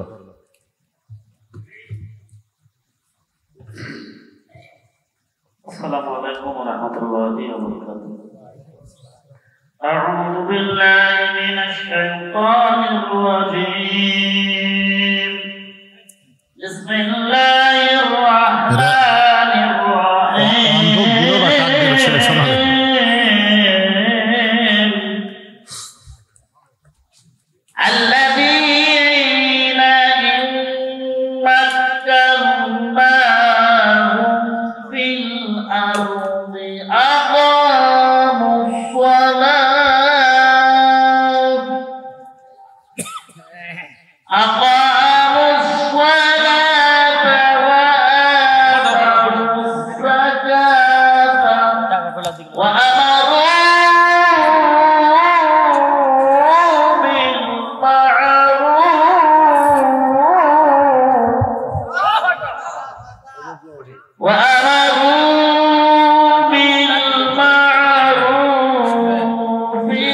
محمد كما صليت على إبراهيم وعلى آل إبراهيم إنك حميد مجيد اللهم بارك على محمد وعلى آل محمد كما باركت على إبراهيم وعلى آل إبراهيم إنك حميد مجيد اللهم آمين اللهم أنت السلام ومنك السلام تباركت يا ذا الجلال والإكرام আয় আল্লাহ আবাদপুরের যুবকেরা বড় কষ্ট করে মেহনত করে হাজার হাজার টাকা পয়সা খরচ করে আল্লাহ জান্নাতের বাগান লাগাইছে আর সেই বাগানে হাজার হাজার তোমার বান্দা বান্দিরা উপস্থিত হয়ে ঘন্টার পর ঘন্টা আলোচনা শোনার শেষে আখেরি মোনাজাতে আমি গুনাহগারের সঙ্গে রহমতের দরজায় ফকির হয়ে দোকানা হাত তুলেছি আল্লাহ আল্লাহ মেহেরবানি করে আজকের মাহফিল আমাদের সকলার হেদায়েতের জন্য কবুল করেন। আল্লাহ, আলোচনার মধ্যে যদি কোনো ত্রুটি বিচ্যুত হয় মাফ করে দেন, যাহা দিয়া মঞ্জুর করেন। সোনার মদিনায় নবী পাকের রওজা মোবারকে কবুল করে নেন। তামাম আম্বিয়ায়ে কেরাম, আসহাবে কেরাম, তাবিনী কেরাম, তাবা তাবিনী কেরাম, তামাম পৃথিবীর মাটির নিচে যত মুমিন মুমিনাত শুয়ে আছে আল্লাহ সকলের আরো আফরে হাদিয়া কবুল করে। আল্লাহ, আমরা যারা হাত তুলেছি আমাদের মধ্যে জনম দুঃখিনী মা যাদের কবরে চলে গেছে, ছোট্ট একটা শব্দ হলো মা, এই নামের মধ্যে যে কি মধু আছে, যাদের মা নাই তারাই বুঝতেছে। আল্লাহ, মেহেরবানি করে মায়ের কবরটাকে জান্নাতের টুকরা বানিয়ে দেয়। আল্লাহ, বাবার বাড়ি ঘর সবই আছে, আমি সহ আমরা যারা বাবা হারা এতিম হয়ে গেছে, আল্লাহ মেহেরবানি করে বাবার কবরকে জান্নাতের টুকরা কবুল করে নেয়। আল্লাহ, আমাদের দাদা দাদি নানা আত্মীয় স্বজন আপনজন কবরে গেছে, আল্লাহ সকলের কবরকে জান্নাত হিসাবে কবুল করে নেয়। আল্লাহ, আজকের মাহফিলের সম্মানিত সভাপতি সহসভাপতিকে আল্লাহ আপনি কবুল করেন। আজকের মাহফিলের প্রধান অতিথি, বিশেষ অতিথি, সম্মানিত অতিথি বিন্দুদের আল্লাহ আপনি কবুল করেন। আজকের মাহফিলের আলেম ওলামাদের আপনি কবুল করেন। আল্লাহ, খাস করে আবাদপুর মসজিদকে আপনি কিয়ামত পর্যন্ত কবুল করে নেন। আল্লাহ, যেই যুবকেরা কষ্ট করে মেহনত করে মাহফিল করলো সেই যুবকগুলোকে 5 ওয়াক্ত নামাজি হিসাবে কবুল করে নেন। আল্লাহ, আল্লাহ নফসের ধোঁকা থেকে, শয়তানের ওয়াসওয়াসা থেকে আমাদেরকে বাঁচায় দেন। আল্লাহ, আমাদের মধ্যে যারা অসুস্থ আছে আল্লাহ সুস্থ করে দেন, অভাবকে মোচন করে দেন। পর্দার অন্তরালের মা বোনেরা আবিদা সালিহা পর্দানিশি কবুল করে মা ফাতেমার চরিত্র দান করে দেন। কে কোন নিয়ত করে হাত তুলেছে আল্লাহ সকলের নেক নিয়ত নেক আশাকে আল্লাহ আপনি কবুল করেন। আল্লাহ, মসজিদকে মহব্বত করে নগদে বাকিতে আজকে যারা দান করলো আল্লাহ তাদের সকলের দানকে কবুল করে নেন। আল্লাহ, আল্লাহ এমপি সাহেবের পক্ষ থেকে উপজেলা চেয়ারম্যান ভাই 50,000 টাকা অনুদান ঘোষণা করলো, উপজেলা পরিষদ থেকেও কিছু দান করবে। আল্লাহ, সবগুলো জান্নাতের বিনিময়ে আল্লাহ আপনি কবুল করে নেন। আল্লাহ, আমাদের দেশের প্রতি রহম করেন। আল্লাহ, আমাদের দেশকে শান্তির দেশ হিসেবে আল্লাহ আপনি কবুল করে নেন। যুবকদেরকে মাদক মুক্ত যুবক হিসাবে কবুল করেন। আল্লাহ, সুবহান রাব্বিকা রাব্বিল ইজ্জাতি আম্মা ইয়াসিফুন ওয়া সালামুন আলাল মুরসালিন ওয়ালহামদুলিল্লাহি রাব্বিল আলামিন বিরহমাতিকা ইয়া আরহামার রাহিমিন। আসসালামু আলাইকুম ওয়া রাহমাতুল্লাহি ওয়া বারাকাতুহু।